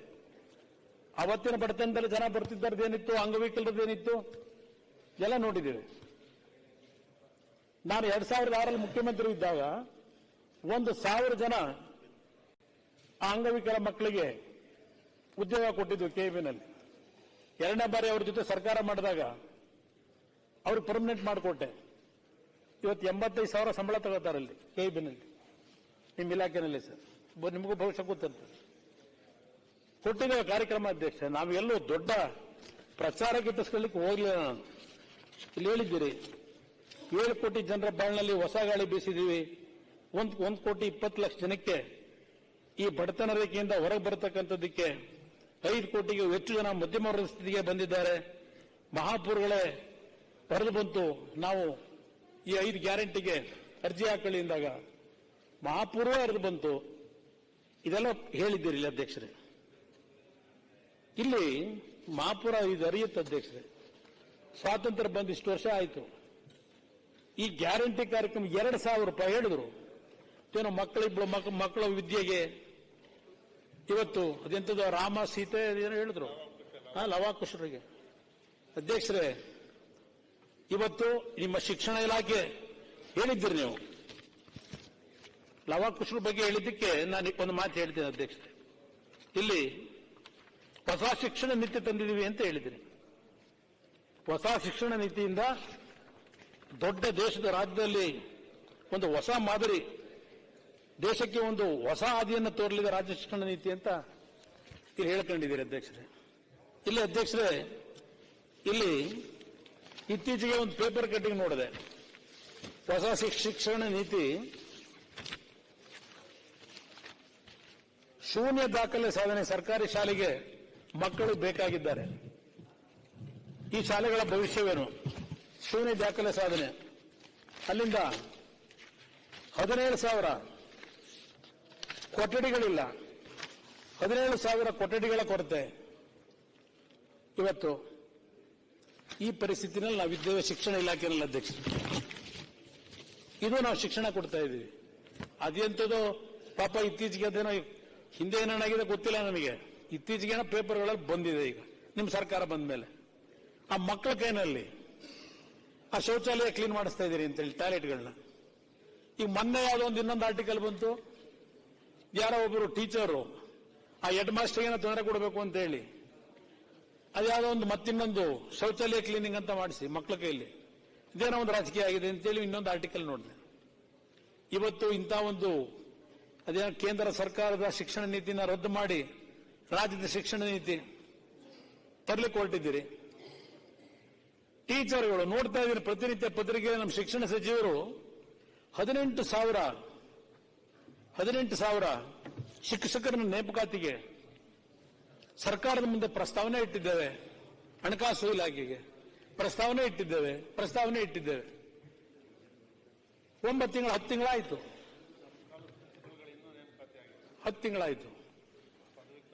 ಇದರ ಜೊತೆಗೆ ಅಧ್ಯಕ್ಷರೇ, ಈ ರೀತಿ ಶಿಕ್ಷಣ ನೀತಿ ಇದೆಯಲ್ಲ, ಅದರ ಬಗ್ಗೆ ಚರ್ಚೆ ಮಾಡಕ್ ಹೋದರೆ ಯಾವುದೋ ನನಗೆ ಇವತ್ತು ಯಾರೋ ಒಬ್ರು ವಾಟ್ಸಪ್ ಮಾಡಿದ್ರು. ಎಲ್ಲ ನಿಮ್ಮ ನೆನ್ನೆ ಬಹುಶಃ ಅಶೋಕ್ ಅವರು ಮಾತನಾಡಿರ್ಬೇಕು. ವಿದ್ಯಾರ್ಥಿ ವೇತನದ್ದು ಯಾವ್ಯಾವ ಇದರಲ್ಲಿ ಏನೇನಾಗಿದೆ, ಸೋಷಿಯಲ್ ವೆಲ್ಫೇರ್ ಡಿಪಾರ್ಟ್ಮೆಂಟ್ನಲ್ಲಿ ಏನೇನಾಗಿದೆ ಅಂತೇಳಿ ಕಾರ್ಮಿಕ ಇಲಾಖೆ ಈಗಲೂ ಅದೇನೋ ಮಂತ್ರಿಗಳು ದಿನಾ ಪತ್ರಿಕೆ ತೆಗೆದ್ರೆ 79% ನಕಲಿ ಕಾರ್ಡು ಅಂತಾರೆ. ಕಾರ್ಮಿಕ ಇಲಾಖೆನಲ್ಲಿ 79% ನಕಲಿ ಕಾರ್ಡ್ಗಳು ಕೊಟ್ಟವ್ರೆ ಅಂತ ಹೇಳಿ. ನಕಲಿ ಕಾರ್ಡು ಅಂತ ಆದ್ಮೇಲೆ ಸರಿಪಡಿಸಬೇಕಾದ್ರೂ ಸರಿಪಡಿಸಬೇಕಲ್ಲ. ಅದು ಹೇಳ್ಕೊಂಡು ಯಾರು ಜಿನೇನಾಗಿ ಅನುಕೂಲ ಪಡಿಬೇಕಲ್ಲ, ಅವನು ಕೊಡದಿದ್ರೆ ಏನಾಗುತ್ತೆ? ಇದು ಅಧ್ಯಕ್ಷರೇ. ಅದಕ್ಕೆ ಮಹಾಪೂರ್ಗಳೇನು ಹರಿದು ಬಂದಿದೆ ಅಧ್ಯಕ್ಷರೇ. ಇಲ್ಲಿ ಯಾರೋ ಒಬ್ರು ಮೊನ್ನೆ ಸುಮ್ಮನೆ ನನಗೊಂದು ವಾಟ್ಸಪ್ ಅಲ್ಲಿ ಕಳಿಸ್ತಾರೆ ಅಧ್ಯಕ್ಷರೇ. ಏನ್ ಹೇಳ್ತಾರೆ, 10 ತಿಂಗಳು 10 ಕೆಜಿ ಕೊಟ್ರೆ, 3 ತಿಂಗಳು 2,000 ಕೊಟ್ರೆ, 8 ತಿಂಗಳು ಉಚಿತ ಬಸ್ ಪ್ರಯಾಣ ಕೊಟ್ರೆ, 5 ತಿಂಗಳು ಮಹಿಳೆಯರಿಗೆ 2,000 ಕೊಟ್ಟರೆ, ಬಡವರು ಮಧ್ಯಮ ವರ್ಗಕ್ಕೆ ಏರುವುದೇ ಆದರೆ ಈ ದೇಶವನ್ನು ಈ ರಾಜ್ಯವನ್ನು ಬಹುವರ್ಷ ಆಳ್ವಿಕೆ ಮಾಡಿದ ಕಾಂಗ್ರೆಸ್ ಪಕ್ಷ ಇಷ್ಟು ವರ್ಷ ಯಾರನ್ನು ಮೇಲ್ವರ್ಗಕ್ಕೆ ಏರಿಸಿತು ಎನ್ನುವ ಪ್ರಶ್ನೆ ದಡ್ಡರನ್ನು ಸಹ ಕಾಡ್ತಿದೆ ಅಂತೇಳಿ ಯಾರೊಬ್ರು ಮೊನ್ನೆ ಒಂದು ಟ್ವೀಟ್ ಮಾಡಿದ್ರು ನಾನು ಅಧ್ಯಕ್ಷ. ಇಲ್ಲಿ ಅದರಿಂದ ಇವತ್ತು ಶಾಲಾ ಕಟ್ಟಡಗಳ ವಿಷಯದಲ್ಲಿ ಈ ಪರಿಸ್ಥಿತಿಯಲ್ಲಿದೆ. ಇನ್ನು ವಸತಿ ಇಲಾಖೆಯಲ್ಲಿ ಇರ್ತಕ್ಕಂಥ ನಮ್ಮ ವಸತಿ ಶಾಲೆಗಳ ಪರಿಸ್ಥಿತಿಗಳು ಕಟ್ಟಬೇಕಾದ್ರೆ ಇರ್ತಕ್ಕಂಥ ನಮ್ಮ ಉತ್ಸಾಹ ಅದು ಕಟ್ಟಿ ಅಲ್ಲಿ ಮಕ್ಕಳು ಅವರೇನು ಬದುಕಬೇಕಲ್ಲ, ಅಲ್ಲಿ ಓದಬೇಕಲ್ಲ, ಯಾವ ಮಟ್ಟಕ್ಕಲ್ಲಿ ಇಟ್ಟಿದ್ದೇವೆ ಅಂತಕ್ಕಂಥದ್ದು ಹಲವಾರು ಲೇಖನಗಳು ಬರೆದಿದ್ದಾರೆ.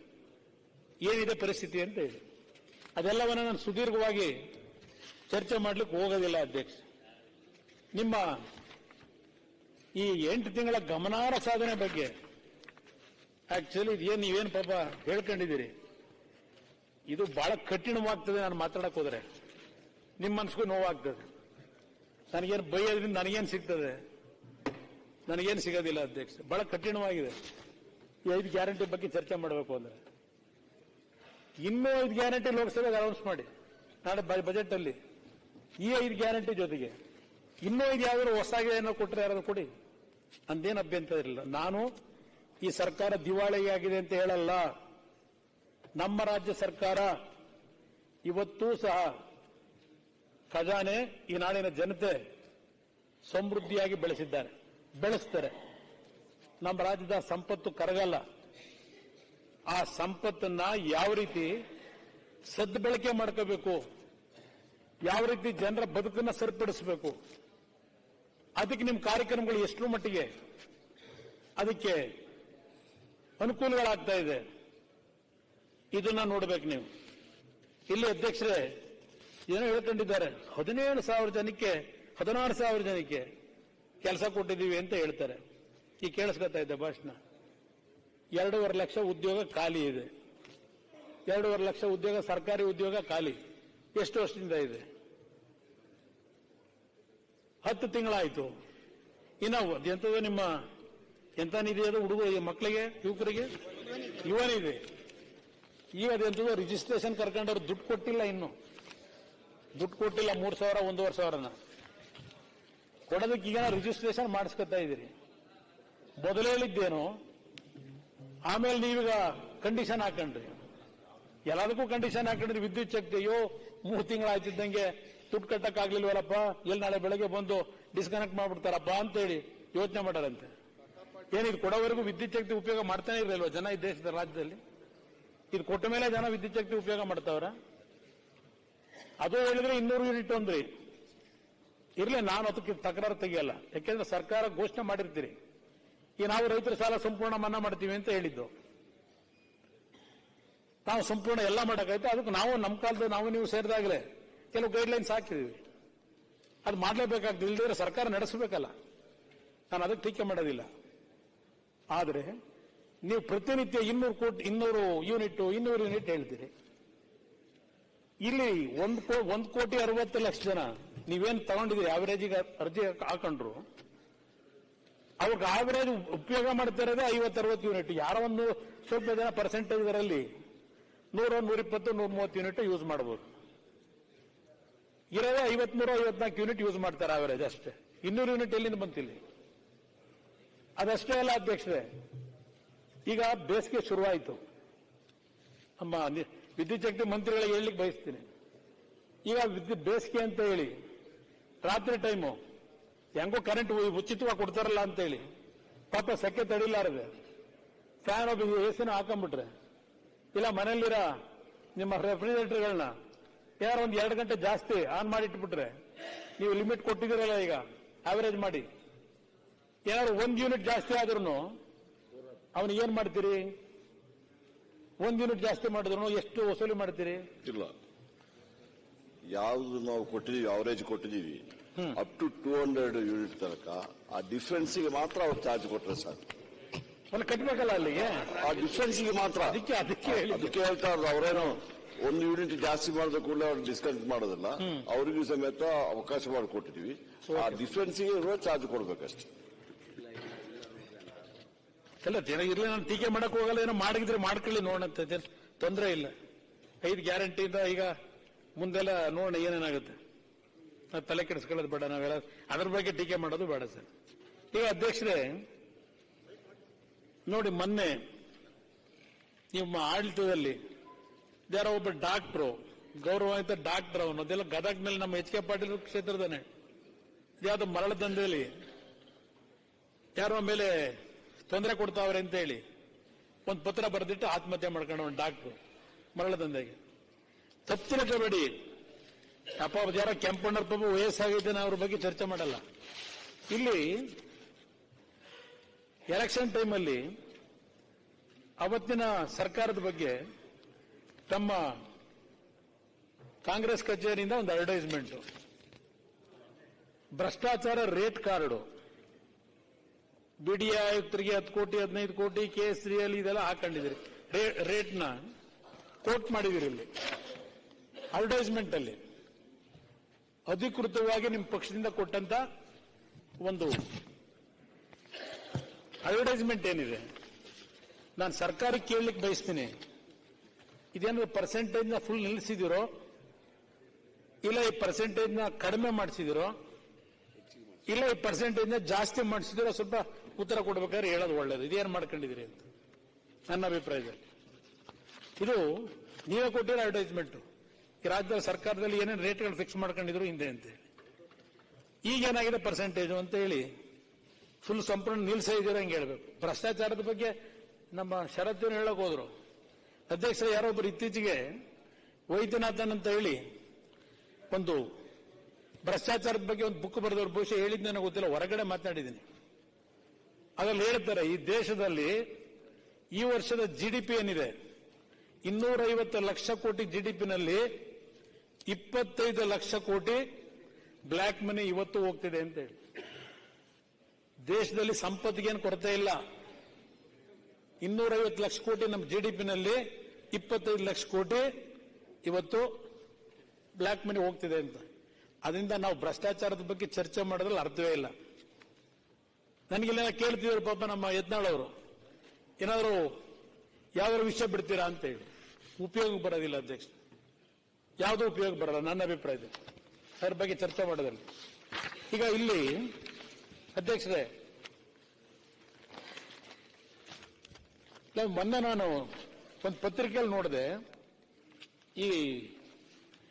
ಈಗ ಏನ್ ಹೇಳಿದ್ರೆ ನಿಮ್ಮ ಪರಿಶುದ್ಧ ಆಡಳಿತ ಹೇಗಿದೆ ಅಂದ್ರೆ ಅಧ್ಯಕ್ಷರೇ, ಇಲ್ಲಿ ಒಂದು ಪತ್ರಿಕೆಯಲ್ಲಿ ಬರೀತಾರೆ, ಇದೆಲ್ಲ ಬಿದರ್ನಲ್ಲಿ ಅಲ್ಲಿ ಅಮೌಂಟ್ ಕ್ಲಿಯರ್ ಮಾಡಕ್ಕೆ ನೋಡಿ, ಇದರಲ್ಲಿ ಪೇಪರ್ ಎಲ್ಲಿದೆ, ಇದೆ ಇಲ್ಲಿ ಅಧ್ಯಕ್ಷರೇ, ನಗರೋತ್ಥಾನ ಯೋಜನೆ ಕಾಮಗಾರಿ ಬಿಲ್ಗೆ ಕಮಿಷನ್ ಬಾಣ 233 ಕೋಟಿ ರು ಬಿಡುಗಡೆ ಮಾಡಿ ತಿಂಗಳು ಕಳೆದರೂ ಗುತ್ತಿಗೆದಾರರಿಗೆ ಪಾವತಿಯಾಗದ ಹಣ. ಡಾಕ್ಟರ್ ಚೀಟಿ ಬೇಕೇ ಬೇಕಂತೆ. ಡಾಕ್ಟರ್ ಚೀಟಿ ಪೌರಾಡಳಿತ ಇಲಾಖೆ ಯಾವುದೇ ಕೆಲಸ ಆಗಬೇಕಾದರೆ ಡಾಕ್ಟರ್ ಚೀಟಿ ಬೇಕೇ ಬೇಕು ಎಂಬ ಗಂಭೀರ ಆರೋಪ ಗುತ್ತಿಗೆದಾರರಿಂದ ಕೇಳಿ ಬಂದಿದೆ. ಮೂಲತಃ ಬಿದರ್ ಜಿಲ್ಲೆಯ ವ್ಯಕ್ತಿ ಇಲಾಖೆಯ ಎಲ್ಲಾ ವ್ಯವಹಾರಗಳಲ್ಲಿ ಹಸ್ತಕ್ಷೇಪ ಮಾಡುತ್ತಾರೆ ಎಂಬುದು ಇಲಾಖೆಯ ವಲಯದಲ್ಲಿ ಬಹಿರಂಗ ವಿಚಾರ ಅಂತಾರೆ. ಸದ್ಯ ಬಿಡುಗಡೆ ಆಗಿರುವ ನಗರೋತ್ಥಾನ ಯೋಜನೆಯ 233 ಕೋಟಿ ರುಗಳ ಹಣದ ಬಟವಾಡೆಯಲ್ಲೂ ಇದೇ ವ್ಯಕ್ತಿಯ ಹೆಸರು ಕೇಳಿ ಬರುತ್ತಿದೆ. ಜಿಲ್ಲಾ ನಗರಾಭಿವೃದ್ಧಿ ಕೋಶಗಳ ಅಧಿಕಾರಿಗಳು ಇದೇ ವ್ಯಕ್ತಿಯೊಂದಿಗೆ ಚರ್ಚಿಸಿ ಯಾವ ಜಿಲ್ಲೆಯಲ್ಲಿ ಯಾವ ಗುತ್ತಿಗೆದಾರರಿಗೆ ಹಣ ನೀಡಬೇಕು ಎಂಬುದನ್ನು ನಿರ್ಧರಿಸುತ್ತಾರೆ.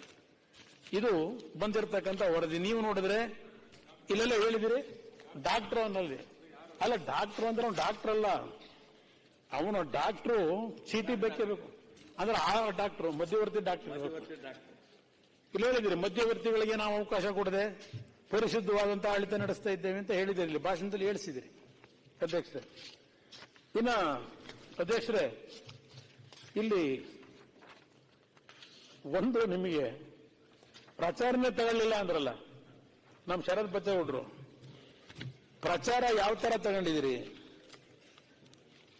ಪ್ರಚಾರ ಯಾವ ರೀತಿ ತಗೊಂಡಿದ್ದೀರಿ? ಯಾರೊಬ್ರು ಮಂತ್ರಿಗಳು ಪಾಪ ಯಾವ ಪ್ರಚಾರಕ್ಕೆ ಏನ್ ಕೊಟ್ರಲ್ಲ ಅಡ್ವರ್ಟೈಸ್ಮೆಂಟ್ 140 ಕೋಟಿ ಇನ್ನೂ ಪೇಮೆಂಟ್ ಆಗಿಲ್ಲ ಅಂತ ಪಾಪ ಮಾಧ್ಯಮದ ಸ್ನೇಹಿತರುಗಳು ಸಂಕಷ್ಟಕ್ಕೆ ಒಳಗಾಗವ್ರೆ. 140 ಕೋಟಿ ರಿಲೀಸ್ ಮಾಡಿ ಅಂತ ಪತ್ರನೂ ಬರೆದಿರೋದು ನೋಡಿದೆ ಒಂದು. 140 ಕೋಟಿ.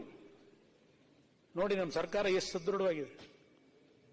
ಮತ್ತೆ ದುಡ್ಡಿಲ್ಲ ಅಂತೇಳಿ ಕೇಂದ್ರ ಸರ್ಕಾರ ಬೈತೀರಿ. ನೀರಿಗೆ ಬರ ಪರಿಹಾರಕ್ಕೂ ಒಂದು ರೂಪಾಯಿ ರಿಲೀಸ್ ಮಾಡಿಲ್ಲ. ಅದು ಹೇಳೋಣ 140 ಕೋಟಿ ಅಡ್ವರ್ಟೈಸ್ಮೆಂಟ್. ಅಧ್ಯಕ್ಷರೇ, ಇದು ಯಾವುದೋ ಗೊತ್ತಿಲ್ಲ ನನಗೆ. ದ ಪಾಲಿಸಿ ಫ್ರಂಟ್ ಅಂತ ಯಾವುದೋ ಒಂದು ಕಂಪನಿ, ಇದಕ್ಕೆ ಹಿಂದೆ ಅಪ್ಪನೂ ಇಲ್ಲ ಅಮ್ಮನೂ ಇಲ್ಲ ಅಂತಾರೆ. ಇದು ಯಾವುದೋ ಬೇನಾಮಿ. 7 ಕೋಟಿ 20 ರೂಪಾಯಿ, 7 ಕೋಟಿ 20 ಲಕ್ಷ ಮೊತ್ತದ ಗುತ್ತಿಗೆ. ಇದರ ಸಮಗ್ರ ಕಡತ ಒದಗಿಸಿ ಅಂದ್ರೆ ಕೊಡಕ್ ತಯಾರಾಗಿಲ್ಲ ಅಧ್ಯಕ್ಷರೇ. ಅದಕ್ಕೆ ಸರ್ಕಾರದಿಂದ ತೆರಿಗೆ ಏನಾಯ್ತು ಅವರಿಗೆ?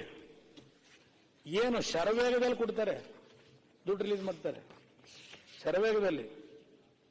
ದಿ ಪಾಲಿಸಿ ಫ್ರಂಟಿಗೆ 7 ಕೋಟಿ 20 ಲಕ್ಷ ಕೊಟ್ಟ. ಹಲವಾರು ಇದೆ. ಇನ್ನೊಂದು ಯಾವುದೋ ಒಂದು ಕಂಪನಿ ಏನು. ಆಮೇಲೆ ಇದರಿಂದ ನಿಮ್ಮ ಇಲ್ಲಿ ವಾರ್ತಾ ಮತ್ತು ಸಾರ್ವಜನಿಕ ಮತ್ತೊಂದು 1 ಕೋಟಿ. ಯಾರು ಇವರು? ಏನು ಕತೆ? ಇಲ್ಲಿ ಈ ರೀತಿ ಎಲ್ಲ ಕೊಟ್ಕೊಂಡಿದ್ದೀರಿ. ಇದಕ್ಕೆಲ್ಲ 4G ಎಕ್ಸಾಮ್ಷನ್ ಬೇರೆ, ಯಾವುದೋ ಇನ್ನೊಂದು ಕಂಪನಿ. ಬಹುಶಃ ನನಗೆ ಈ ಜಾಹೀರಾತನ ತಗೋತಾ ಇಲ್ಲ, ಪಬ್ಲಿಸಿಟಿನ ತಗೋತಿಲ್ಲ ಅಂತಿರಲ್ಲ. ಬಹುಶಃ ದೇಶದ ಇತಿಹಾಸದಲ್ಲಿ ಕೇಂದ್ರ ಸರ್ಕಾರದ ಪಬ್ಲಿಸಿಟಿನೂ ಮೀರಿಸಿದಿರಿ ಅನ್ನೋದು ನನ್ನ ಅಭಿಪ್ರಾಯ. ಯಾವ ಟಿವಿ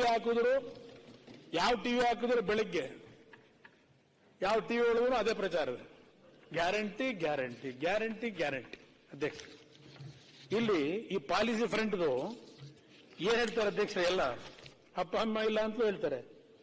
ಇಲ್ಲಿ ಶರವೇಗದಲ್ಲಿ ದುಡ್ಡು ರಿಲೀಸ್ ಆಯ್ತದೆ. ಸರ್ಕಾರದಲ್ಲಿ ಯಾವುದು ಮೊನ್ನೆ ಆದ ಪತ್ರಿಕೆಯಲ್ಲಿ ಇತ್ತು ಅಧ್ಯಕ್ಷರೇ, ಇನ್ನು ಕಡತ 1,37,000 ಕಡತಗಳು ವಿಲೇವಾರಿಯಾಗಿ ಬಿದ್ದವೆ ಅಂತ ಹೇಳಿ, ವಿಲೇವಾರಿಯಾಗಿಲ್ಲ ಅಂತ. ಆದ್ರೆ ಇದ್ಯಾವುದಕ್ಕೋ ರಾಕೆಟ್ ಸ್ಪೀಡ್ ಅಲ್ಲಿ ಹಣ ಬಿಡುಗಡೆ ಆಯ್ತದೆ. ಇದರ ಮೂಲ ನಾನು ಹುಡುಕಕ್ಕೆ ನೋಡ್ತಾ ಇದ್ದೀನಿ. ಇದು ಹೆಂಗೆ ಇದಕ್ಕೆ ಪಟ್ಟಾಗ್ತಾ ಅವರು? ಇದು ಯಾವ ಮಟ್ಟು? ಇದು ಯಾವ ರೀತಿ ಕೆಲಸ ಮಾಡಿಸ್ಕೊತಾವ್ರೆ ಈ ಸ್ಪೀಡಲ್ಲಿ? ಇದ್ರ ಗುಟ್ಟೇನು? ಈ ಸದನದಲ್ಲಿ ರಟ್ಟಾಗಬೇಕಾಗಿದೆ ಅನ್ನೋದು ನನ್ನ ಅಭಿಪ್ರಾಯ. ಅದ್ಯಾವುದೋ ಹೇಳ್ತಾರೆ ಪಟ್ಟು ಮಟ್ಟು ಗುಟ್ಟು ಅಂತ ಹೇಳಿ. ಆ ಮಟ್ಟು ಯಾರು ಅಂತ ನೋಡಬೇಕು, ಗೊತ್ತಿಲ್ಲ ನನಗೆ ಅಧ್ಯಕ್ಷರೇ. ಇನ್ನೊಂದು M2M ಅಂತ ಒಂದು ಮೀಡಿಯಾ, ಅದಕ್ಕೂ ಬೇರೆ ಅದಿನ್ನೊಂದು ರೀತಿ ಪಬ್ಲಿಸಿಟಿ. ಪಾಪ ನನ್ನ ಬಗ್ಗೆ ಟೀಕೆ ಮಾಡಿದ್ರು ವೆಸ್ಟ್ ಎಂಡ್ದು ಅಂತ ಹೇಳಿ. ಯಾರೋ ಒಬ್ರು ಶಾಸಕರು ಪತ್ತಿನೂ ಅದೆಂಥದೋ ಒಂದು ಅಡ್ವರ್ಟೈಸಿಂಗ್ ಏಜೆನ್ಸಿ ಅಂತೆ, ಅದಕ್ಕೂ ಪಬ್ಲಿಸಿಟಿ ದುಡ್ಡು. ಇದು ನಡೀತಾ ಇರತಕ್ಕಂಥ ಗ್ಯಾರಂಟಿ ಲೂಟಿ ಜಾತ್ರೆ ಅಂತ ನನ್ನ ಅಭಿಪ್ರಾಯ. ಗ್ಯಾರಂಟಿ ಲೂಟಿ ಜಾತ್ರೆ. ಅಧ್ಯಕ್ಷರೇ, ಅಕ್ಕಿ ಕೂಡ ವಿಷಯದಲ್ಲಿ ಬಹಳ ಚರ್ಚೆ. ಕೇಂದ್ರ ಸರ್ಕಾರದ ರಾಜಕೀಯ ಮಾಡ್ತಾರೆ, ಅದು ಇದು ಅಂತ ಹೇಳ್ಕತ್ತೀರಿ. ನೀವು ಬೈಕತ್ತೀರಿ. ನಮ್ಮ ಸ್ನೇಹಿತರುಗಳು ಎಲ್ಲ ಕೇಂದ್ರ ಸರ್ಕಾರದಿಂದ ಈ ಪ್ರಧಾನಮಂತ್ರಿಗಳು ಬೇರೆ ಮುಂದಿನ 2028ವರೆಗೆ 81 ಲಕ್ಷ ಕೋಟಿ ಜನಕ್ಕೆ 5 ಕೆಜಿ ಅಕ್ಕಿ ಫ್ರೀ ಮಾಡಿದ್ರು. ಈ 5 ಕೋಟಿ ಅಕ್ಕಿ ಫ್ರೀದು ನಿಮಗೊಂದು ಅನುಕೂಲ ಆಗಿದೆ. 5 ಕೋಟಿಗೆ 5 ಕೆಜಿ ಅಕ್ಕಿಗೆ. ಇನ್ನು 5 ಕೆಜಿ ಅಕ್ಕಿ ನೀವು 34 ರೂಪಾಯಿ ಕೊಡಬೇಕು, ಇದು ಮಾರ್ಕೆಟ್ ಅಲ್ಲಿ ಕೊಡಬೇಕಲ್ಲ ಅಂತೇಳಿ ದುಡ್ಡ ಕೊಡ್ತೀರಿ. ಅಕ್ಕಿ ಸಿಕ್ಕಿಲ್ಲ ಅಂತ 34 ರೂಪಾಯಿ ಕೊಟ್ಟು ಅಕ್ಕಿ ಸಿಗದೆ ಅವ್ರು 170 ರೂಪಾಯಿನ ಕೊಡ್ತಾ ಇದ್ದೀರಿ. ಮೊನ್ನೆ ನಮ್ಮ 6 ಸಚಿವರು ಅಧ್ಯಕ್ಷರೇ ಇಲ್ಲಿ ಭಾಷಣ ಮಾಡ್ತಾರೆ ಅಪ್ಪರ್ ಹೌಸ್ ಅಲ್ಲಿ. ಹೇಳ್ತಾರೆ ಈಗ ಅದ್ಯಾವುದು ಕೇಂದ್ರ ಸರ್ಕಾರ ಬೇರೆ 29 ರೂಪಾಯಿಗೆ ಭಾರತ್ ಅಕ್ಕಿ ಅಂತ ಏನೋ ಶುರುವಾಗಿದೆಯಲ್ಲ, ಕೊಡ್ತಾವ್ರಲ್ಲ. ಈಗ ಭಾರತ್ ಅಕ್ಕಿನ 29 ರೂಪಾಯಿ ಕೊಡ್ತಾ ಇರೋದ್ರಿಂದ ಕೇಂದ್ರ ಸರ್ಕಾರದ ಎಕ್ಸ್ಚೆಕರ್ ಸಂಪೂರ್ಣವಾಗಿ ಬರ್ಬಾದ್ ಆಗೋಯ್ತದೆ, ದಿವಾಳಿ ಆಗೋಯ್ತದೆ ಅಂತಾರೆ. ನನ್ನ ಭಾಷಣ ಮಾಡಿದ್ರೆ 29 ರೂಪಾಯಿಗೆ ಬರ್ಬಾದ್ ಆಗೋದ್ರ ಸರ್ಕಾರದ ಕೇಂದ್ರ ಸರ್ಕಾರ. ನೀವಿಲ್ಲಿ 34 ರೂಪಾಯಿ ತರ 170 ರೂಪಾಯಿ ಕೊಡ್ತಾ ಇದ್ದೀರಲ್ಲ, 5 ಕೆಜಿ ಅಕ್ಕಿ ಕೊಡಕ್ಕಾಗಿದೆ. ನಿಮ್ಮ ಪರಿಸ್ಥಿತಿ ಎಲ್ಲಿಗೆ ಬರ್ತದಾಗಿದ್ರೆ, ನಿಮ್ಮ ಆರ್ಥಿಕ ಪರಿಸ್ಥಿತಿಗಳು ಎಲ್ಲ ನಮ್ಮ ಎಕನಾಮಿಕ್ ಅಡ್ವೈಸರ್ ಇರ್ಬೇಕೇನೋ ಇಲ್ಲಿ, ನಮ್ಮ ಸ್ನೇಹಿತರು. ಏನು ನೀವೇ ಹೇಳ್ಬೇಕು. ಏನಿಲ್ಲ, ಸಮಸ್ಯೆ ಹುಟ್ಟಾಗ್ತಾ ಇರೋರು ನೀವು. ನಾವ್ ಆಗ್ತಿಲ್ಲಣ್ಣ, ನಿಮ್ಮ ಆಹಾರ ಸಚಿವರು ಸಾಕೋರು ಈಗ. ನಿಮ್ಮ ಆಹಾರ ಸಚಿವರು ಹೇಳಿಕೆ ಇದು ನಂದು ಒಂದೇ ನಿಮಿಷ ಹೇಳ್ತಿಲ್ಲ ಅಲ್ಲ, ಒಂದ್ ನಿಮಿಷ ದಯಮಾಡಿ ಹೇಳ್ತೀರಿ. ನಾವು ಎಲ್ಲಿ ಕೂಡ ನಮ್ಗೆ ತೊಂದರೆ ಆಗಿದೆ ಆರ್ಥಿಕವಾಗಿ ಅಂತ ನಾವು ಹೇಳಿಲ್ಲ. ನಾನು ಹೇಳಿದೆ ಪತ್ರಿಕೆಯವರು ಹೇಳಿದ್ರಿಂದ 58,000 ಕೋಟಿ. ಎಸ್, ಡೆಫಿನೆಟ್ಲಿ ಯಾವುದೇ ಸರ್ಕಾರಕ್ಕೂ ಕೂಡ ಹೊರೆ ಆಗ್ತದೆ. ಹಣದ ಕೊರತೆ ಇಲ್ಲ ಅಧ್ಯಕ್ಷರೇ, ನಮಗೆ ಹಣದ ಕೊರತೆ ಇಲ್ಲ. ನಾವು ಒಳ್ಳೆ ಆಡಳಿತವನ್ನ ನಮ್ಮ ಮುಖ್ಯಮಂತ್ರಿಗಳು ಕೊಡ್ತಾ ಇದ್ದಾರೆ. ಇದು ಸಡನ್ ಆಗಿ ಒಂದ್ ನಿಮಿಷ ಸಡನ್ ಆಗಿ ಒಂದೇ ಸಲ ಆದ್ರಿಂದ ನೋಡಿ, ಜೂನ್ನಲ್ಲಿ ಸರ್ಕಾರ ಬಂತು. ಜುಲೈನಲ್ಲಿ ಆದ್ರಿಂದ ಸಡನ್ ಆಗಿ ಆಗಿದೆ. ಸ್ವಲ್ಪ ಬೇಕಂತ ನಾನು ಹೇಳ್ತೀನಿ. ಕುಮಾರಸ್ವಾಮಿ ಅವರೇ, ನಮ್ಮದು ಟೋಟಲ್ ಎಕಾನಮಿ ಸ್ಟೆಬಿಲೈಸ್ ಆಗ್ತದೆ. There is no problem for the funds. ಅದರಲ್ಲಿ ನಿಮ್ಮ ಸಮುದಾಯ ಏನಿದೆ ಸಂಪೂರ್ಣವಾಗಿ ನನಗೆ ಬೆಂಬಲ ಇದೆ. ನಿಮಗೆ ನೀವೇನು ಹೇಳ್ತಾ ಇದ್ದೀರಿ ಆರ್ಥಿಕ ಪರಿಸ್ಥಿತಿ ಬಗ್ಗೆ, ನನಗೆ ಯಾವುದೇ ರೀತಿಯಲ್ಲಿ ನಮ್ಮ ರಾಜ್ಯ ಸರ್ಕಾರದ ಆರ್ಥಿಕ ಪರಿಸ್ಥಿತಿ ಡೋಲಾಮಾನ ಆಗುತ್ತೆ ಅಂತೇಳಿ ನನಗೆ ಯಾವುದೇ ರೀತಿಯಲ್ಲಿ ಒಂದು ಸಣ್ಣ ಐವಟ್ ಆಫ್ ಅದರ ಬಗ್ಗೆ ಅನುಮಾನ ಇಲ್ಲ. ಆರ್ಥಿಕ ಪರಿಸ್ಥಿತಿ ನಮಗೆ ಚೆನ್ನಾಗಿದೆ. ಹೇಳಿ ಆರೋಗ್ಯ ಸಚಿವರು. ಬಹಳ ಒಳ್ಳೆ ರೀತಿಯಲ್ಲಿ ಮಾತಾಡ್ತಾ ಇದ್ದೀರಾ. ಕೇಂದ್ರ ಸರ್ಕಾರ ಈಗ ಅಕ್ಕಿಯನ್ನ 29 ರೂಪಾಯಿಗೆ ಮಾರಾಟ ಮಾಡೋದಕ್ಕೆ ಇಟ್ಟಿದ್ದಾರೆ ಅಂತ ಮಾರುಕಟ್ಟೆಯಲ್ಲಿ. ಭಾರತ್ ಬ್ರ್ಯಾಂಡ್ ಅಂತ ಏನೋ ಹೆಸರಿಟ್ಟು ಮಾಡ್ತಾ ಇದ್ದಾರೆ. ಆದರೆ ಕೇಂದ್ರ ಸರ್ಕಾರ ಸ್ವಲ್ಪ ಬುದ್ಧಿವಂತಿಕೆಯಿಂದ ಯೋಚನೆ ಮಾಡಿದಿದ್ರೆ ನಾವೇ 34 ರೂಪಾಯಿಗೆ ತಗೊಳ್ಳಕ್ಕೆ ಕೇಂದ್ರ ಸರ್ಕಾರ ನಾವೇ ಹೇಳಿದ್ದು. ಈಗ ಮಾರಾಟ ಮಾಡೋದಕ್ಕಿಂತ 5 ರೂಪಾಯಿ ಹೆಚ್ಚು ರಾಜ್ಯ ಸರ್ಕಾರ ನಮ್ಮ ಸರ್ಕಾರನೇ ಕೊಟ್ಟು ಖರೀದಿ ಮಾಡೋದಕ್ಕೆ ಪ್ರಸ್ತಾವನೆ ಕಳಿಸಿದ್ರು ನಾವು. ನಮ್ಗೆ ಅಕ್ಕಿ ಕೊಡೋದಕ್ಕೆ ಅವರು ರೆಡಿ ಆಗಲಿಲ್ಲ. ಈಗ ಮಾರುಕಟ್ಟೆಯಲ್ಲಿ ಕಮ್ಮಿ ಬೆಲೆಗೆ ಮಾರ್ತಾ ಇದ್ದಾರೆ. ಸೊ ಇದರ ನೀವು ನನಗೆ ಯಾವ ರೀತಿಯಾಗಿ ಅವರು ಯೋಚನೆ ಮಾಡ್ತಾ ಇದ್ದಾರೆ ಇಲ್ಲೇ ಗೊತ್ತಾಗ್ತದೆ. ನಾವು ರಾಜ್ಯದ ಒಂದು ಹೌದ್ರಿ, ಈಗ ನಮ್ಮ ರಾಜ್ಯದ ಜನರಿಗೆ ಅವಾಗ ನಿರಾಕರಣೆ ಮಾಡಿದಾಗ ಅವಾಗ ಇದು ಹೇಳಿರ್ಲಿಲ್ಲ. ಅವಾಗ ನಾವು ಕೇಳಿದಾಗ ಕೊಡೋದಿಲ್ಲ ಅಂತ ಹೇಳ್ಬಿಟ್ರು. ಈಗ ಮಾರುಕಟ್ಟೆಯಲ್ಲಿ ಮಾರಕ್ ರೆಡಿ ಆಗಿದ್ದಾರೆ. ದುಡ್ಡು ಬೇಕು ಅಂತ ಮಾಡ್ತಾ ಇದ್ದಾರೆ. ಯಾಕಂದ್ರೆ ಅದು ಅಕ್ಕಿ ನಾವು ಇಟ್ಕೊಂಡು ಏನ್ ಮಾಡ್ಬೇಕು, ಅದು ಕೊಳ್ತು ಹೋಗ್ತದೆ ಅಂತ ಉದ್ದೇಶನೇ ಮಾಡ್ತಾರೆ. ಮಾಡ್ಲಿ, ಅದೇನು ತಪ್ಪೇನಿಲ್ಲ. ಅದು ನಮ್ಮ ರಾಜ್ಯದವರು ಕೇಳಿದಾಗ ಯಾಕೆ ನಿರಾಕರಣೆ ಮಾಡಿದ್ರು? ಮತ್ತೆ 34 ರೂಪಾಯಿಗೆ ನಾವು ತಗೊಳ್ತೀವಿ ಅಂತ ಹೇಳಿದ್ವಲ್ಲ. ಸೊ ಕೇಂದ್ರ ಸರ್ಕಾರದ ಒಂದು ನಮ್ಮ ರಾಜ್ಯದ ಪರವಾಗಿ ಯಾವ ರೀತಿ ಆಲೋಚನೆ ಮಾಡ್ತದೆ ಇದೇ ಒಂದು ಸ್ಪಷ್ಟ ಉದಾಹರಣೆ ಅಂತ ಹೇಳ್ಬೋದು. ಇಲ್ಲ, ಖಂಡಿತ ಸಬ್ಸ್ಕ್ರೈಬ್ ಆಗಬಾರ್ದು. ಯಾವುದೇ ಕೊರತೆ ಹೋಗ್ತದೆ ಅನ್ನೋ ಕಾರಣಕ್ಕೋಸ್ಕರ ಅಲ್ಲ. ಸಾಮಾನ್ಯವಾಗಿ ಈ ದೇಶದಲ್ಲಿರ್ತಕ್ಕಂಥ ಎಲ್ಲಾ ಜನರಿಗೂ ಅಕ್ಕಿ ಸಿಗಬೇಕು, ಮತ್ತೆ ಎಲ್ಲರೂ ಹಸಿವಿನಿಂದ ಮುಕ್ತವಾಗಿ ಅನ್ನೋ ಕಾರಣಕ್ಕೋಸ್ಕರ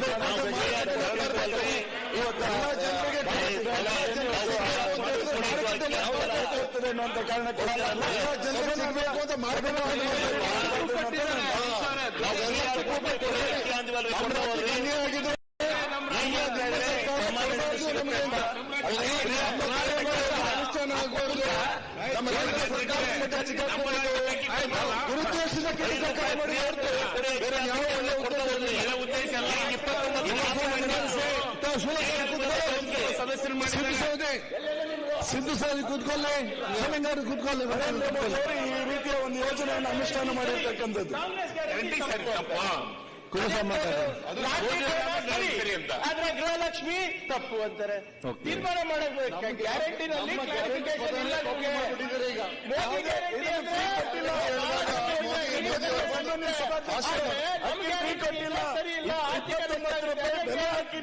ಕಡಿಮೆ ಬೆಲೆಯಲ್ಲಿ ಅಕ್ಕಿಯನ್ನು ಕೊಡ್ತಕ್ಕಂಥ ಉಚಿತ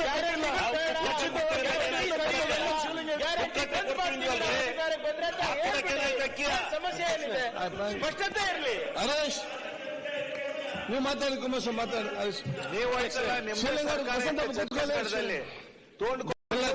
ಬೆಲ್ಲದವ್ರೆ ಅವ್ರು ಮಾತಾಡಿ.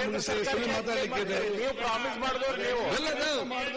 ಮಾಡಿದವ್ರು, ನೀವು ನೋಡ್ರಿ. ಛತ್ತೀಸ್ಗಢದಲ್ಲಿ ನಿಮ್ಮ ಕಾಂಗ್ರೆಸ್ ಸರ್ಕಾರ ಇತ್ತು. ಛತ್ತೀಸ್ಗಢ ಜೊತೆ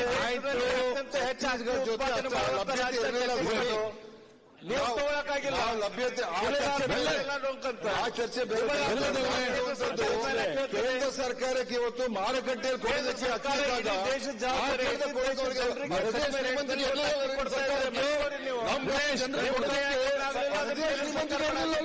ಕೇಂದ್ರ ಸರ್ಕಾರ ಇಲ್ಲ ಅಂತ ಇರೋದು ಸರ್. ಕುಮಾರಸ್ವಾಮಿ ಮಾತಾಡಿ, ಕುಮಾರಸ್ವಾಮಿ ಮಾತಾಡಿ. ಪ್ರೊಡಕ್ಷನ್ ಇದೆಯಾ ಇಡೀ ರಾಜ್ಯಕ್ಕೆ ಕೊಡೋಷ್ಟು? ಕೇಂದ್ರ ಸರ್ಕಾರ ಕೊಡೋದು ತಪ್ಪು. ಗ್ಯಾರಂಟಿಗಳು